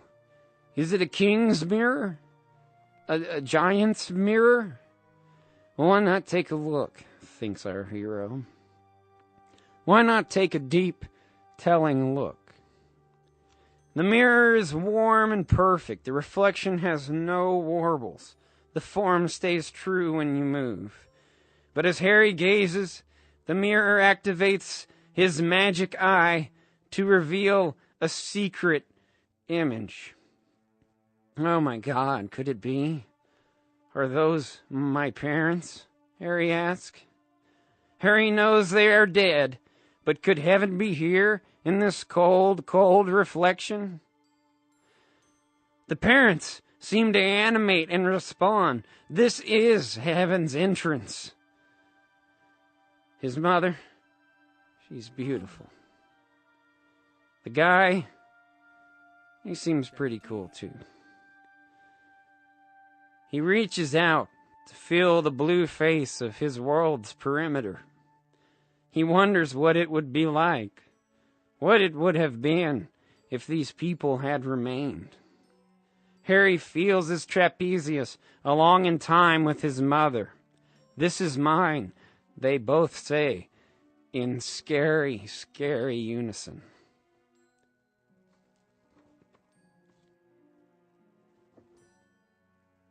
Next thing you know, Harry is busting into Ronnie the Bear's chamber, disturbing him out of a beautiful slumber.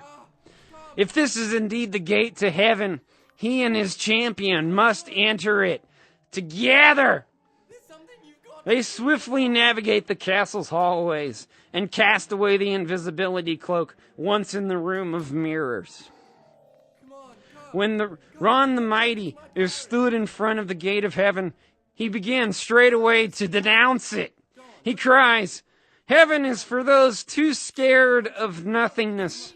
I will go no further than my mortal flesh will carry. This mirror is the sick bed of heaven, Harry. The eternity of pansy lives. Ronnie will have nothing to do with the mirror. He is only concerned with the flesh and the blood of the now. This destroys Harry. Ron leaves him to contemplate the design of the cosmos versus the terminal beauty of being a wizard. For 43 days straight, Harry sits in front of the gate of heaven, waiting for either God to appear or for Ronnie to come back and apologize. But to Harry's surprise, neither show up. Only the near-dead Dumbledore stumbles upon the vigil. Harry is considerably weakened and is actually taken surprise by Dumbledore's presence. Dumbledore starts in. "Don't you want some cocoa or soup, Harry? Come away from the light of heaven's easy life. We need such a valiant, beautiful warrior such as yourself here to live and to hack the serpents of evil in two. Hell, into twos, into threes and fours. Your life will be the very envy of heaven and its slobbery inhabitants. No, Harry, you are meant to stride with us, the living, to course with us and our blood. You are meant to end when your share of that blood turns brown upon the rocks of glory. You and I shall drink tonight, Harry. We shall drink to life's confines, to life's pearly end, which is the nothingness of death, not the perpetual pansiness of heaven." Dumbledore is shaking with passion. He is beckoning Harry to enter into the sphere of manhood. Harry is all but wrapped in a buffalo skin, dancing and shaking a bow and arrow around a ceremonial fire. His rite of passage is here now. He's like a young Native American, preparing to answer the question of life. Dumbledore is all a-quiver, awaiting Harry's answer. And Harry answers. "And forget to live." Yes. Chapter 24. It's a perfect clear morning as Harry steps out into the muffled crunch of snow in the courtyard. Harry looks like a man just married. He does a few ponderingly paced laps around the frozen fountain and then decides to proceed. He sends his owl up into the clouds and then he enchants the bird with a spell, the rarely used Winter Begone spell. Harry is eager to get back to life as it was at Hogwarts.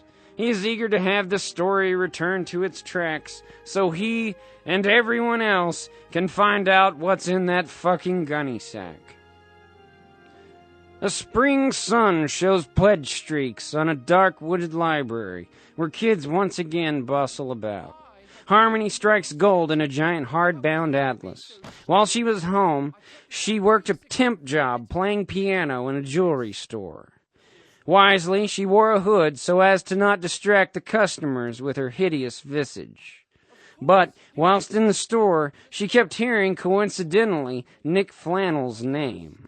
It was then that she began to formulate her hunch, which, here in this atlas, she confirms. Nick Flannel was the inventor of the Sorcerer's Stone, a rock with enormous powers, such as lead into gold, horses into gold, immortal life, giving ghost restored bodies, frag trolls, trolls into gold, etc.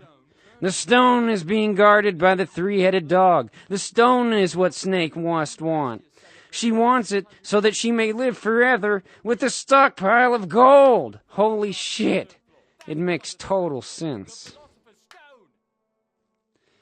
Our heroes walk briskly through the night, making their way secretly towards Hagar's shanty. This guy is hoarding secrets, they think. But once he sees who's knocking at the door, Hagar just slams it right back in the kids' faces. The kids start to yell out, "Hey, what about the Sorcerer's Stone? Does that ring a fucking bell?" The giant knows they mean business. They start in on Snake and Snake's needs again, but Hagar gets testy. He explains that every teacher is protecting the stone, including Snake, with spells and dogs and flying hatchets and cats and ancient pendulums, etc. He seems to be in pain. Hagar continues to seem distracted with something going on behind him. After a while, Ron gets sick of the game and just demands to know what's up with Hagar. Why does he look so haggard, and what is he hiding? Hagar breaks down and lets it all loose. One day, a few months back, I was hunting in the forest alone. I had shot a stag and was tracking its blood trail through the forest. As I got deeper and deeper, I felt like I was being followed. I turned around and shot my crossbow, but my arrow only went through the ghostly form of Valmart. He demanded that I give him the sorcerer's stone, and I told him that I couldn't. He then pointed his wand at my stomach and struck me with a mighty spell. Next thing I know, I am feeling kicking and clawing down in my gullet. This goes on for weeks. I knew that I was becoming a mother, but to what?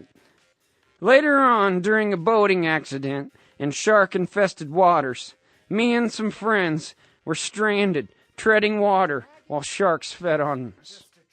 One by one, my friends disappeared in clouds of blood. I alone survived, and the reason is this. My baby inside me was screaming and making such a riot in my belly that the sharks were afraid to open me up.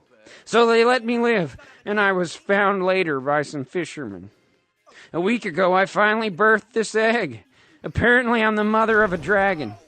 Now, kids, don't tell anybody. It's illegal to have a dragon around here, you know. After the story's confusing conclusion, who should appear in the window but that fucking panda cub, Mouth Oil, after his fucking ass. Our heroes walk through the halls, talking of plans of trapping Mouth Oil and torturing him, when they are stopped dead in their tracks by Hardcastle McCormick. She takes them into her office and dons her demurred costume, hat and all. This must be serious. 50 points deducted for each of you. It is forbidden to be out at night. All of you have detention. Even you, Mouth Oil. Mouth Oil tries to protest, but he is overrun by her barrage of degrading talk. Spies and thieves, she spits. Spies and thieves, she spits. Her spittle becomes an acid and flies onto each of their cheeks, burning their little cheeks with pockmarks as reminders of their transgressions. They shall never, ever forget. Chapter 25. Later that night, Dazzler leads the 4 kids out to their duty of detention. It turns out they have to hang with Hagar in the old forest all night long. Yuck. Soon they are up around the crossbow fire, where detention always gets started. Hagar mopes and speaks about his dragon flying off on him in the night, and how he's sad. Dragons have no heart, he blubbers. The cat's whore, Dazzler, winces and grinds out words as he does, but no one seems to care, not one fucking soul. But he goes on to grind out sentences, possibly on werewolves, possibly on nothing, blah. His voice is as hard to listen to as a dying loved one calling out to you for help when you are restrained.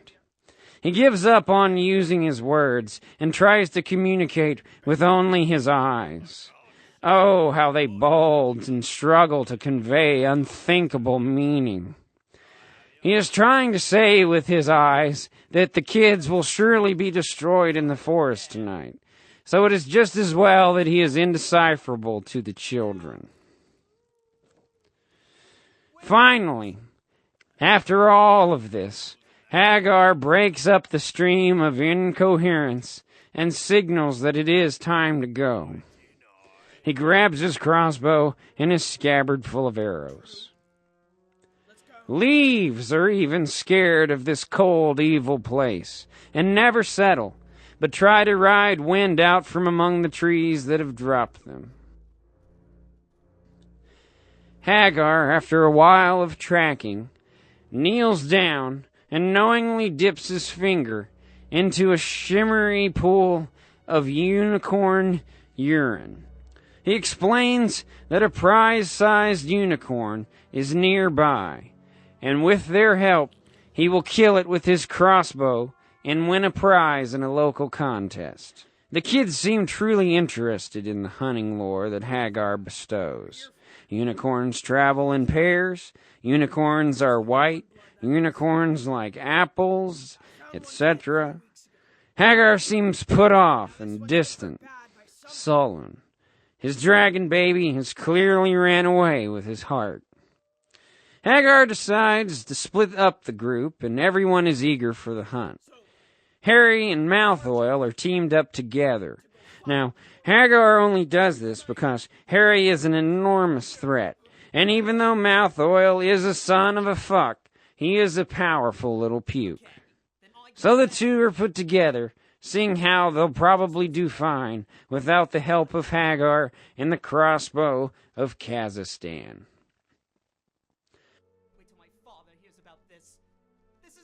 Harry and Mouth Oil take the north part of the forest. The other people take the rest, the south and the west. Harry and Mouth Oil talk of nothing. Their hatred for each other curls about their temples like Caesar hats. Their crazy-looking dog seems to have picked up the unicorn scent, and they make their way into a grove of cool dirt and shade where they believe it is bedded down. An inviting nap place indeed. The smallest little cloud is already snoozing here. But what the Christ? They are too late. Their unicorn is already fallen under the hand of some Dracula. Harry's scar starts to hurt like it's fresh, and right when Mouth Oil has a chance to win points with the HP, he chickens out and vanishes, leaving Harry alone to deal with this shade. Oh man, does Harry boldly stand his ground against the Dracula. Harry totally hates detention, and this prize unicorn is his ticket out. If he has to get a little dirty to get what he wants, then fine. Harry believes this to be some lower-class woodland Dracula, and doesn't ready the big spells. But to his surprise, the Spectre is not afraid of him. He must think Harry is just some common first year. Harry has to back up against a tree's tangle of roots to try to drain some blackout power and to make a larger spell. But lo! To Harry's aid jumps a badass man-horse who is kicking and threatening wildly at this prince of bloodlovers. The Dracula skirts away, knowing that his odds are way off in this battle. A man-horse and Harry Potter? No way. This man-horse knows Harry, of course, and like all the creatures of the woods, Draculas and werewolves excluded, he would gladly die with him in combat. Now the man-horse explains quickly that the Dracula was actually Valmart, the Scar Artist, and that he, Valmart, is trying to get the Sorcerer's Stone. Master P then puts to the man-horse a few well-chosen detective questions, like, well, I thought it was Snake who wanted the stone. No, Snake may be involved, but it is Valmart who really wants to use the stone. Right now, dear readers, the horseman leans in close and begins to blow the doors off of our hero's reality. Valmart is your father. That other guy is your stepdad. Your archenemy, the guy who tried to slay you, the guy who slayed your mama, is your dada. Your dad is a Dracula. Harry just goes ahead and vomits right all over the man-horse's shoes. Tears mix in with the sobby throw-up. And Hagar offers to call detention off early under the circumstances. Chapter 26. Gathered around the fire, 4 or 5 cognacs down, our threesome unwinds and works out the details. Neckties loosened, robes unbuckled, they are relaxing. Yes, they were sort of wrong about Snake. She wants the stone, though not for gold, but to resurrect the Dracula Valmart so that he can have a new body and stage a rematch with Harry. The three know that Harry is a badass, godlike animal, but if Valmart gets that stone, he may kill the near-dead Dumbledore and take over the school. Harmony takes a giant swallow of cognac and says, "He was never a dad to you, Harry. Who are the two wizards that Voldemort You know, you're gonna have to fight him. You're going to have to beat him." doors around Harry? You're safe. Harry knows that this is true. Can't be touched. Finals! The courtyard looks like an anthill.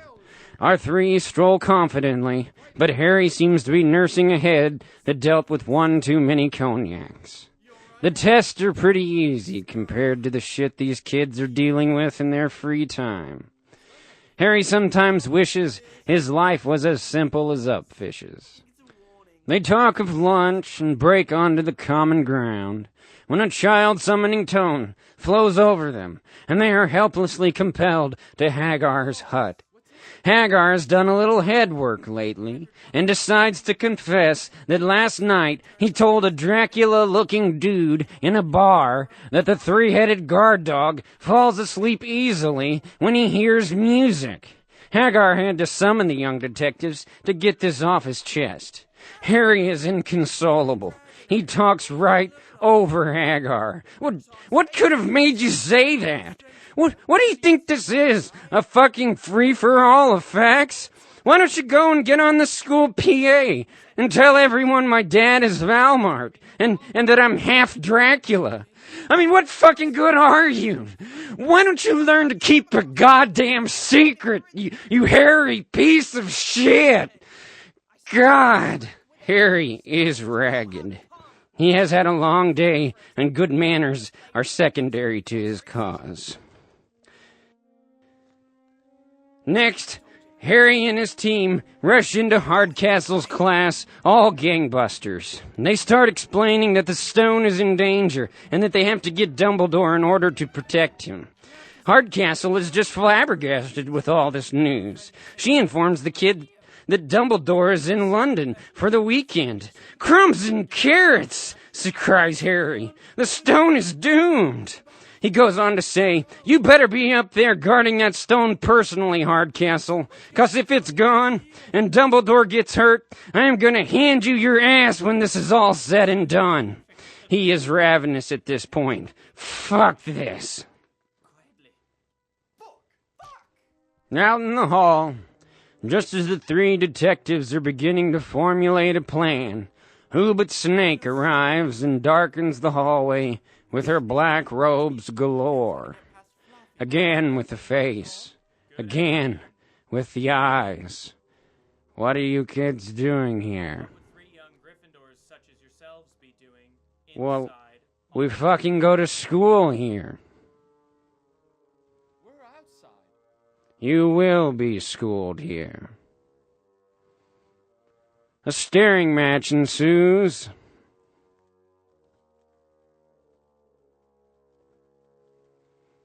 And of course, Harry is the victor. As Snake takes her leave, Harry turns to his brother and sister in arms and declares, "I will feel her blood on my hands tonight!" Chapter 27. A disturbingly meaningful fog hangs cataracts all over Hogwarts. As our heroes walk down into the Gryffindor common room, they see the frog reclining in the armchair that can only be owned by our friend Upfish. Upfish, in a foolishly loving gesture, tries to keep our heroes from tasting victory tonight.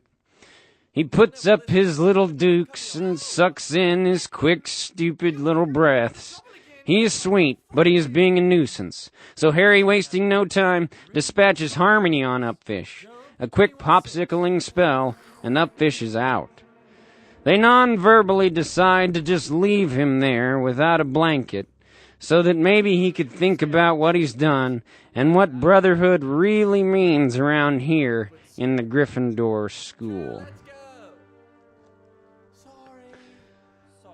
Under the cloak of invisibility, the three make their way up to the Chamber of Secrets, where the dog lies on that trap door, and where all adventures begin.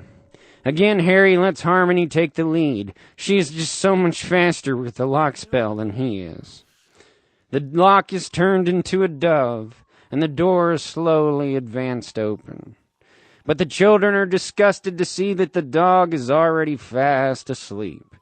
Snake has already beat them to it and has set up a magical harp that cradles the dog's brain fruits somewhere far away from the now. Our heroes sadly begin to set to work, playing catch-up, moving the dog's hoary paws off the trap door. This isn't as easy as it sounds, for they have to do it noiselessly, like fucking mimes forced into slave labor. They bite back their grunts and muscle whiffs, and Harry notices a strangeness. It's too easy, and it's too quiet, and oh shit, the music has stopped. Just then, the giant dog awakes itself and is just much faster than last time. It's so fast, dear readers, that you guys can't even see that it just goes right ahead and takes a big chunk out of Harmony. He bites what is most of her head off. She is dead in an instant, but Harry blacks out. Out of him comes powers no one even knew existed. Time is stuck on the cog of Harry's will. He turns the dog inside out and then dissolves it into a pudding.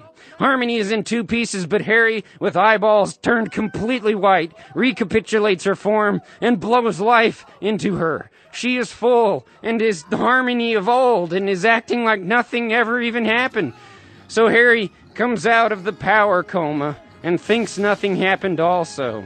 Time resumes and they jump through the trap door onto what I guess is a wad of leathery roots that start to seem hell-bent on rending the wizard kids limb from limb. Their bodies become ensconced in the wet black leather, sinking like in quicksand into the wads of captivity. Harry can't help but notice the coincidence that last night he ate spaghetti. It's funny to him that what's trying to kill him on the outside is just like what's nourishing him on the inside.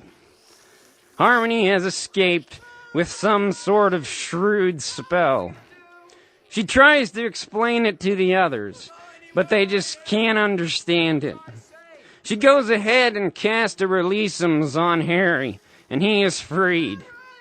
She tries also on Ronnie, but it just doesn't work. She tries over and over. Why won't it release Ron? Does it know that it can live on the sustenance of such a warrior for years and not need worry about eating or drinking? Well, whatever the spaghetti is thinking, Harmony again proves herself and blinds the wad's hidden eye with some crazy sunburst spell, and it releases the bear. He is freed, and they are now able to resume the hunt for the stone. After scraping off the spaghetti's fluids from their flannel jackets, Harry is impressed and actually says aloud to Harmony what he has been thinking for a while. You're amazing. Chapter 28. Harry is totally disinterested in this next challenge. He runs through this problem like a set of crunches, as his mind's eye daydreams again. He sees himself dressed as a conquistador, crashing in the faces of werewolves and Bigfoots with an enormous telescope. He then goes on to envision himself arriving on the coast of a then undiscovered America. He mingles peacefully with the natives and trades secrets of magic with their shamans. He makes friends and blends bloodlines of greatness. He teaches them wizard spells, and they in turn teach him how to fly across the continent at ridiculous speeds. He learns to slay deer with laser beams from his eyes, and how to make all things around the house out of buffalo parts. Harry could live with a woman who has strong, magical, jet black hair. She'd be enchanted and almost a giant. She'd carry Harry around on her shoulder as she walked through the forest, and he'd hold on to her perfect ear, smiling. They'd fly off into the clouds and spend weekends up there, dictating the North American weather patterns. He need not worry about clothes because he'd wear those strappy little skirts that were popular back then in America. But that world of America, of light and natural beauty, and of those people who were so one with the perfect ecosystem, that world dissipates, and Harry is back in the dark, hoary bowels of storm-ridden England, trying to save all of wizardom from his crazed Dracula ghost father. Harry almost sobs, but moves on. He is a true champion. As the three traipse through the dark hallways of hell, they come upon a challenge fit for only a bear. Giant sculptural figures stand in 2 lines of 2, opposing one another. This could only mean one thing. It is the famous chessboard of Ragnarok. The bear enters out onto the board like a World Series winner, going for one more World Series win. The board is then illuminated by a magical fluorescence. The deal is this: Harry and the gang cannot pass without winning this game. It is a raw deal in red heat. You lose and you die. You know the kind, I'm sure. Soon it becomes apparent who should take charge of this part of the challenge. Ronnie the Bear begins to dictate how the next couple of moves will happen. Okay, listen up. I will take charge and make all the moves. You guys keep your mouths shut and keep out of my way. You act as a rook, I guess, and Harry, you act as the bishop. Harmony farts a nervous fart, but no one cares. Every one of Ronnie the Bear's atoms are focusing on the task at hand. Imagine God creating, then you will have a beginning of an understanding of the bear's massive cerebral cortex at work. This invisible opponent must have invisibly shat himself after Ronnie's first move, knowing full well the challenge that he was about to face. Every battle the Earth has witnessed looks like a Three Stooges scene compared to this match. Patton, MacArthur, Custer, and Charlemagne look on as astonished ghosts, stuffing their mouths with popcorn and jujubes. The game goes on like Napoleon on ice, a perfect mix of speed and precision. The pieces explode and crumble and move into position by the will of one Ron Weasel, a.k.a. Ronnie the Bear. There are struggles and losses and pursuits and beheadings. All of the pieces crumble. All of the pieces turn dastardly towards violence, but nothing happens that is not the consent of the bear. We get down to where the pieces are only a few. The desert portion of the game, where a skeleton can kill a buzzard, if the buzzard is really stupid. Chapter 29. Here now on the rubble of the last quarter of the game, sacrifices have to be made in order to gain the checkmate. The bear's face is a phosphorescent mask of jelly. He is at the last strands of sanity, and his mind is swollen and visible behind his redness. He is mad with the satanic desire to win at any cost. "I will die for this," he says. He is a veritable milkshake of all the past generals' strategical centers. He takes out a flask and sips a bit of peach schnapps, and then he yells out to Harry, You can keep my stuff if I don't survive this. You know it's sweet stuff, man. Just take it. And he moves himself into formation and out into danger. He is putting himself up to the king and is putting that king into check, knowing full well that the queen will come over and have his balls for it. It is a move that everyone knows and everyone has to do, but when you're not riding a giant horse out there, and it's just a little piece in your hand that you're sacrificing, it doesn't feel quite so heroic. But believe me, here on this board, in Ragnarok, it is. Ronnie steadies himself and gazes right into the slit of the helmet, looking for some sort of eyes, some sort of response from his executioner. But there is none. And Ronnie the bear quakes and is felled. Chunks of his horse spray paint Harry and Harmony. She almost goes to Ron. Don't fucking move! We finish this now! It's how he would have wanted it. Harry screams this as he moves like a bishop right up to the face of that king. He takes out a glove and he slaps that king right in the face. Checkmate, you asshole! That was my best friend! The game is finally over. The two, after taking the sword of defeat, decide that it is safe to run over to check on the status of Ron. Is he breathing? Is he dead? Harmony nags Harry. Why did you let him fall? One more complaint out of you, and I will erase your ass. You understand me? I'm sorry.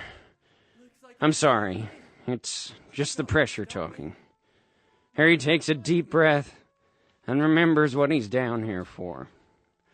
He goes on to instruct Harmony to stay with the injured bear, make sure his vitals are clean, and to call the president if he's not back in an hour.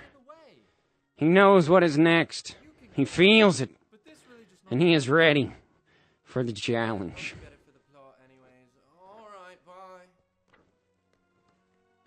Chapter 30. As Harry walks down into his fate, he comes to realize that this is the moment beyond games. The moment he has been waiting for. No matter what happens, he is where he should be. Before him, down the darkest of stairs and into the cellar, standing before the mirror gate of heaven, why, it isn't Snake at all. It's Queerman! Queerman tried to kill Harry in the cribbage match. Queerman unleashed the troll. Queerman is in league with Draculas and Wolfmen. Queerman wants the stone. It's all been an act. Harry is bowled over. He can't believe he didn't see this coming. Queerman this whole time has been Harry's dad's gopher. Snake was unfairly suspected and is probably a lovely woman. Harry stands before the babbling Queerman and readies himself for final combat. He puts on his lucky headband and pops his knuckles. And all the while, Queerman seems to be conversing wildly with the air. And Harry knows that his dad is a ghost Dracula, and he knows that he flies around in the air sometimes, but he doesn't see him flying around anywhere here, and wonder just who Queerman is talking to. The air then miraculously becomes thinner, and Harry's forehead aches. The air begins to tell Queerman to retrieve the stone using our champion. Using HP as a vehicle, for only innocence can retrieve the stone from the gate of heaven. The stone is locked behind heaven's gate, and only a pure soul may enter. A spell is cast, and Harry is forced to walk, all jerky style, right up to looking to the dreadful threshold of heaven. He knows he looks really stupid, but he cannot break away from the spell, and has to peer into the mirror as Queerman is demanding to know if Harry sees the stone. Put your hand in there, boy! Harry defiantly thrusts his hand down into his pocket, Somehow the stone manifests into Harry's sweaty mitt. Oh God, this sucks, Harry thinks to himself. But having broke the spell with the hand thing, he decides to just back away. While Queerman is chatting up the air, maybe Harry could just hide the stone somewhere else until he could decide what to do once talking with Dumbledore. He makes up an excuse about how he can't get through Heaven's Gate 'cause, he killed a dude a couple of weeks back and that clearly prohibits his entrance and all. But through Harry's excuse, Queerman is starting to take off his turban mesmerizingly. And even though Harry should be making his way for the steps, he's always wanted to see what Queerman's head looked like. Harry and the boys have always joked about the possible hairdos or crazy balding. Rah! Holy fucking balls! There's a sick-ass face on Queerman's head. Harry almost ignites in vomit. Harry's dad's face begins to move like a marmalade baby just out of the womb. He calls to Harry to join him and says how they could use the stone together and live in a golden castle and shit. Harry's scar begins to vibrate so hard and so fast, it causes a tone that almost makes Harry's skull shatter. He cannot believe one fucking piece of this reality. Fuck and shit! Chapter 31. That crazy sick-ass face is burning everything now. He wants that stone so bad. He wants to paddle Harry so hard. He starts telling Harry all sorts of fake shit, like Harry killed his own parents but just doesn't remember, and that Dumbledore eats babies. Harry is confused and scared. I mean, this is his dad talking. He doesn't know what to believe and what to hate. He wants to run off. He imagines that man horse would come in here and take him away, and maybe they could catch a movie or make dinner or something fun for a change. But finally he comes out of this reverie and holds the stone to absorb some of its power, and then waits for the right moment to strike. The flames are licking hotly all about, driving him crazy, and that sick-ass face is still talking. It wants that stone so bad, it is willing to burn everything, including itself, for a chance to get it. Harry can't believe it. This is not me. I am not my father. I could throw this stone into a gutter and not give one fucking shit. The squirmy dad face is seemingly having trouble commanding its host body and tries to get him to jump at Harry, and after a few takes, it finally does. He lashes out on him, choking him and spitting in his face, trying to kill our champion, but Harry gives forth a ferocious growl and burns that fucker with a flaming hand spell. Queerman recoils, but that sick-ass face on the back of his head just won't have it. He will not take retreat. He continues to press Queerman to get the stone. Hey, Queerman, forget the hand, man. Get the stone. Get the stone. Queerman again rages for the stone, but Harry valiantly lays his magnificent hands on Queerman's face and instantly turns the entire body to crumbling ashes. At long last, Harry is in real time with his destiny. He cries out, "I am important and unavoidable." Harry yells down into the empty neck hole. "Oh, this game is over when Harry says it's over, and no one else. Harry is the one who kills around here, and Harry has killed you. I killed you, Dad." Harry picks up the stone just in time to turn around and feel his dad blow through him, just as everyone has their dads blow into them like a kite of chromosomes blowing on the wind of inheritance. The stream of the ghostly Dracula exits, and Harry passes out into a deathy sleep. He dreams of nothing but a black, still ocean that he is at the bottom of. His senses are all in the shop for immediate overhaul. Chapter 32. Next thing Harry knows, he is waking up in the student infirmary. There are flowers and cards, from presidents, queens, and diplomats. Harry yawns and collects his glasses. He seems pleased, like a man can seem pleased. In walks Dumbledore, near dead and beautiful. He talks about Ron and Hermione and the Stone and Nick Flannel and Valmart and fathers, and how sometimes fathers can show up on the back of people's heads even when you least expect it. But Harry is way beyond all that. He just wants to kick back a few cold ones and get through finals. Harry is eager to move on, and he asks Dumbledore if he has seen that man-horse around. Dumbledore says no, but Harry sees a glimmer in his eyes. Harry seems to guess that God would be happy to know that Dumbledore would try to keep Harry from such a union, but for Harry, God is no thing to worry about. They continue to chat about death and stones and next year and whether or not they plan to replace that one teacher that turned to ash. And then Dumbledore leans in. Your dad and I, we go way back. He was an evil bastard, but I loved him. I loved him so much. He proofread my novel. He liked it. He was the only one. This information seems to sit right with Harry. Even though he knows his dad is pretty much the quintessential evil person, he doesn't like being disconnected from his people. He then goes on to worry and wonder about his mother and whether or not she'll return to Earth in the form of a gas, or turn up hanging out on the back of some poor lady's head, or go crazy for obtaining powerful objects. But anyway, he decides just not to worry about it.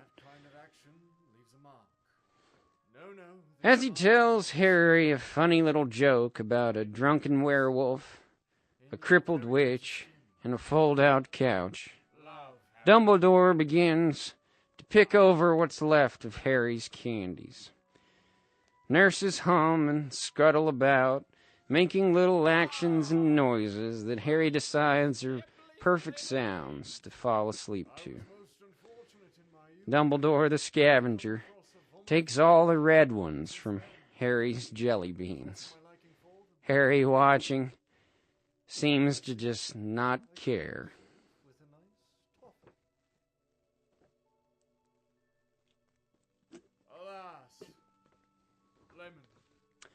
Chapter 33. After a while, Harry decides to leave the infirmary and put back on the cloak and tie.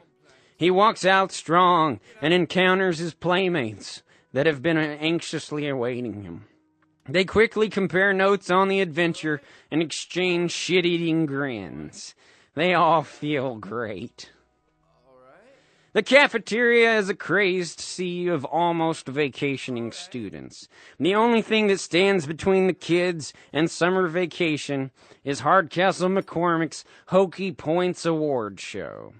Dumbledore laments that yet another year has passed and is even closer to his end, but soon commences in the announcing of the points. Gryffindor has a measly 312 points. The students' morale is very low at this fart of a total. Hufflepuffer has 420 points, and that's pretty good for the remedial class that they are. Viacom, well, this year Viacom has earned 480 points.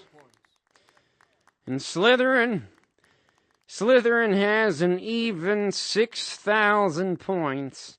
Coming in first for the first time in front of Gryffindor, Slytherin seems to be the champions. However, Dumbledore says, last-minute points are thus. Snape is seemingly on the edge of her seat. To the wretched Hermione, for aiding some unmentioned titans, and knowing your spells in desperate times, you are awarded 300 points. Everyone claps, and Harmony feels like she could cry out a second self of tears so that she could have someone to hug. She feels accepted, though. Ronnie the Bear Weasel, you are bravery. You are courage. You are chess. 1,000 points. The applause began to increase, as if they know who's to be honored next and they are just getting ready. And of course, the keeper of our hearts and the true magician who has bewitched us all, Harry Potter, receives 6 million points for vanquishing the Dracula. The crowd goes apeshit, clapping their asses off, and a mixture of admiration for Harry and excitement for fucking summertime to finally get here.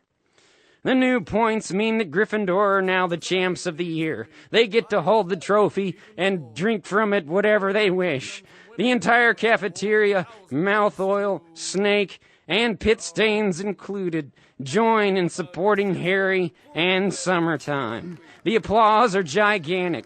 The universe only accepts love today, and luckily everyone is in accordance. Dumbledore sings a little song, a pleasant song that sounds like a flute that was designed by Jesus Christ. Gryffindor totally destroys the other schools in points, but a truly beautiful glance and wink is shared by all. The hats begin to rain upward fast, and as always, slow-mo right back to the hands of the tossers. Thoughts of slip and slides and water balloon wars are impossible to avoid. If you have hair here, it is going to get rustled awesomely.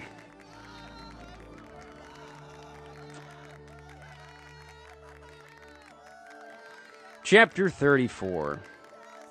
Everyone is packed and has emptied out their dorm rooms and are boarding the Hogwarts Express. Report cards are being altered as we speak. Harry must have a word with Hagar the Horrible before he leaves. He tells his friends to hold up and to make sure the engineer doesn't leave him behind. Before Harry can say one word, Hagar produces a beautiful portable television with a clip of Harry's parents queued up for Harry's delight. And this is the first time that Harry looks at himself in a picture, not to mention as a baby. In the clip, he coos and responds to love in the form of a tickle. "This is really weird, man," he says, and Hagar nods like he knows what a tickle feels like. They hug awkwardly and talk a bit about next year's problems, whatever they may be. And then Hagar tells Harry that he's got to go trim some hedges and make things right for summer. You know, you have to put down seed for ticks and stuff like that. Then Harry says, "Yeah, well, I got to get back home. I've got some horses I need to check up on, you know. I guess I'll see you." It turns out that they do like each other, and it wasn't all out of obligation. Harry thinks that he will come back next year, and when he does, Hagar will be there waiting, as long as God doesn't fuck anything up. The end.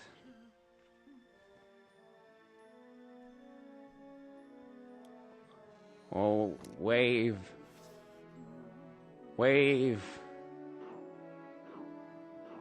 Some more waves. And goodbye.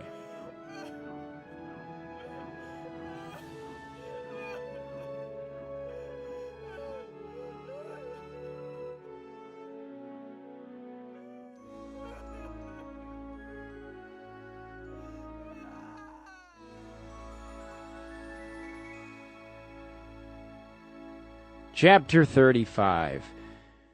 I was just gonna go ahead and tell everybody that this is in no way affiliated with the Warner Brothers or J.K.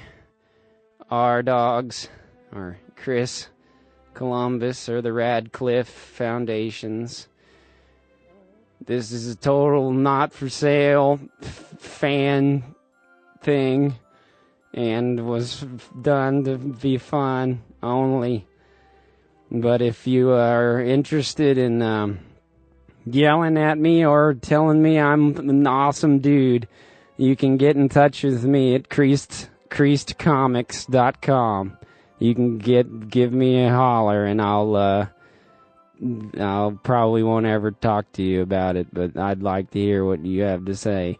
And yeah, if you got this far, I wanted to say thanks because you know, that's nice to be interested in people's stuff. Thanks a lot. Good night.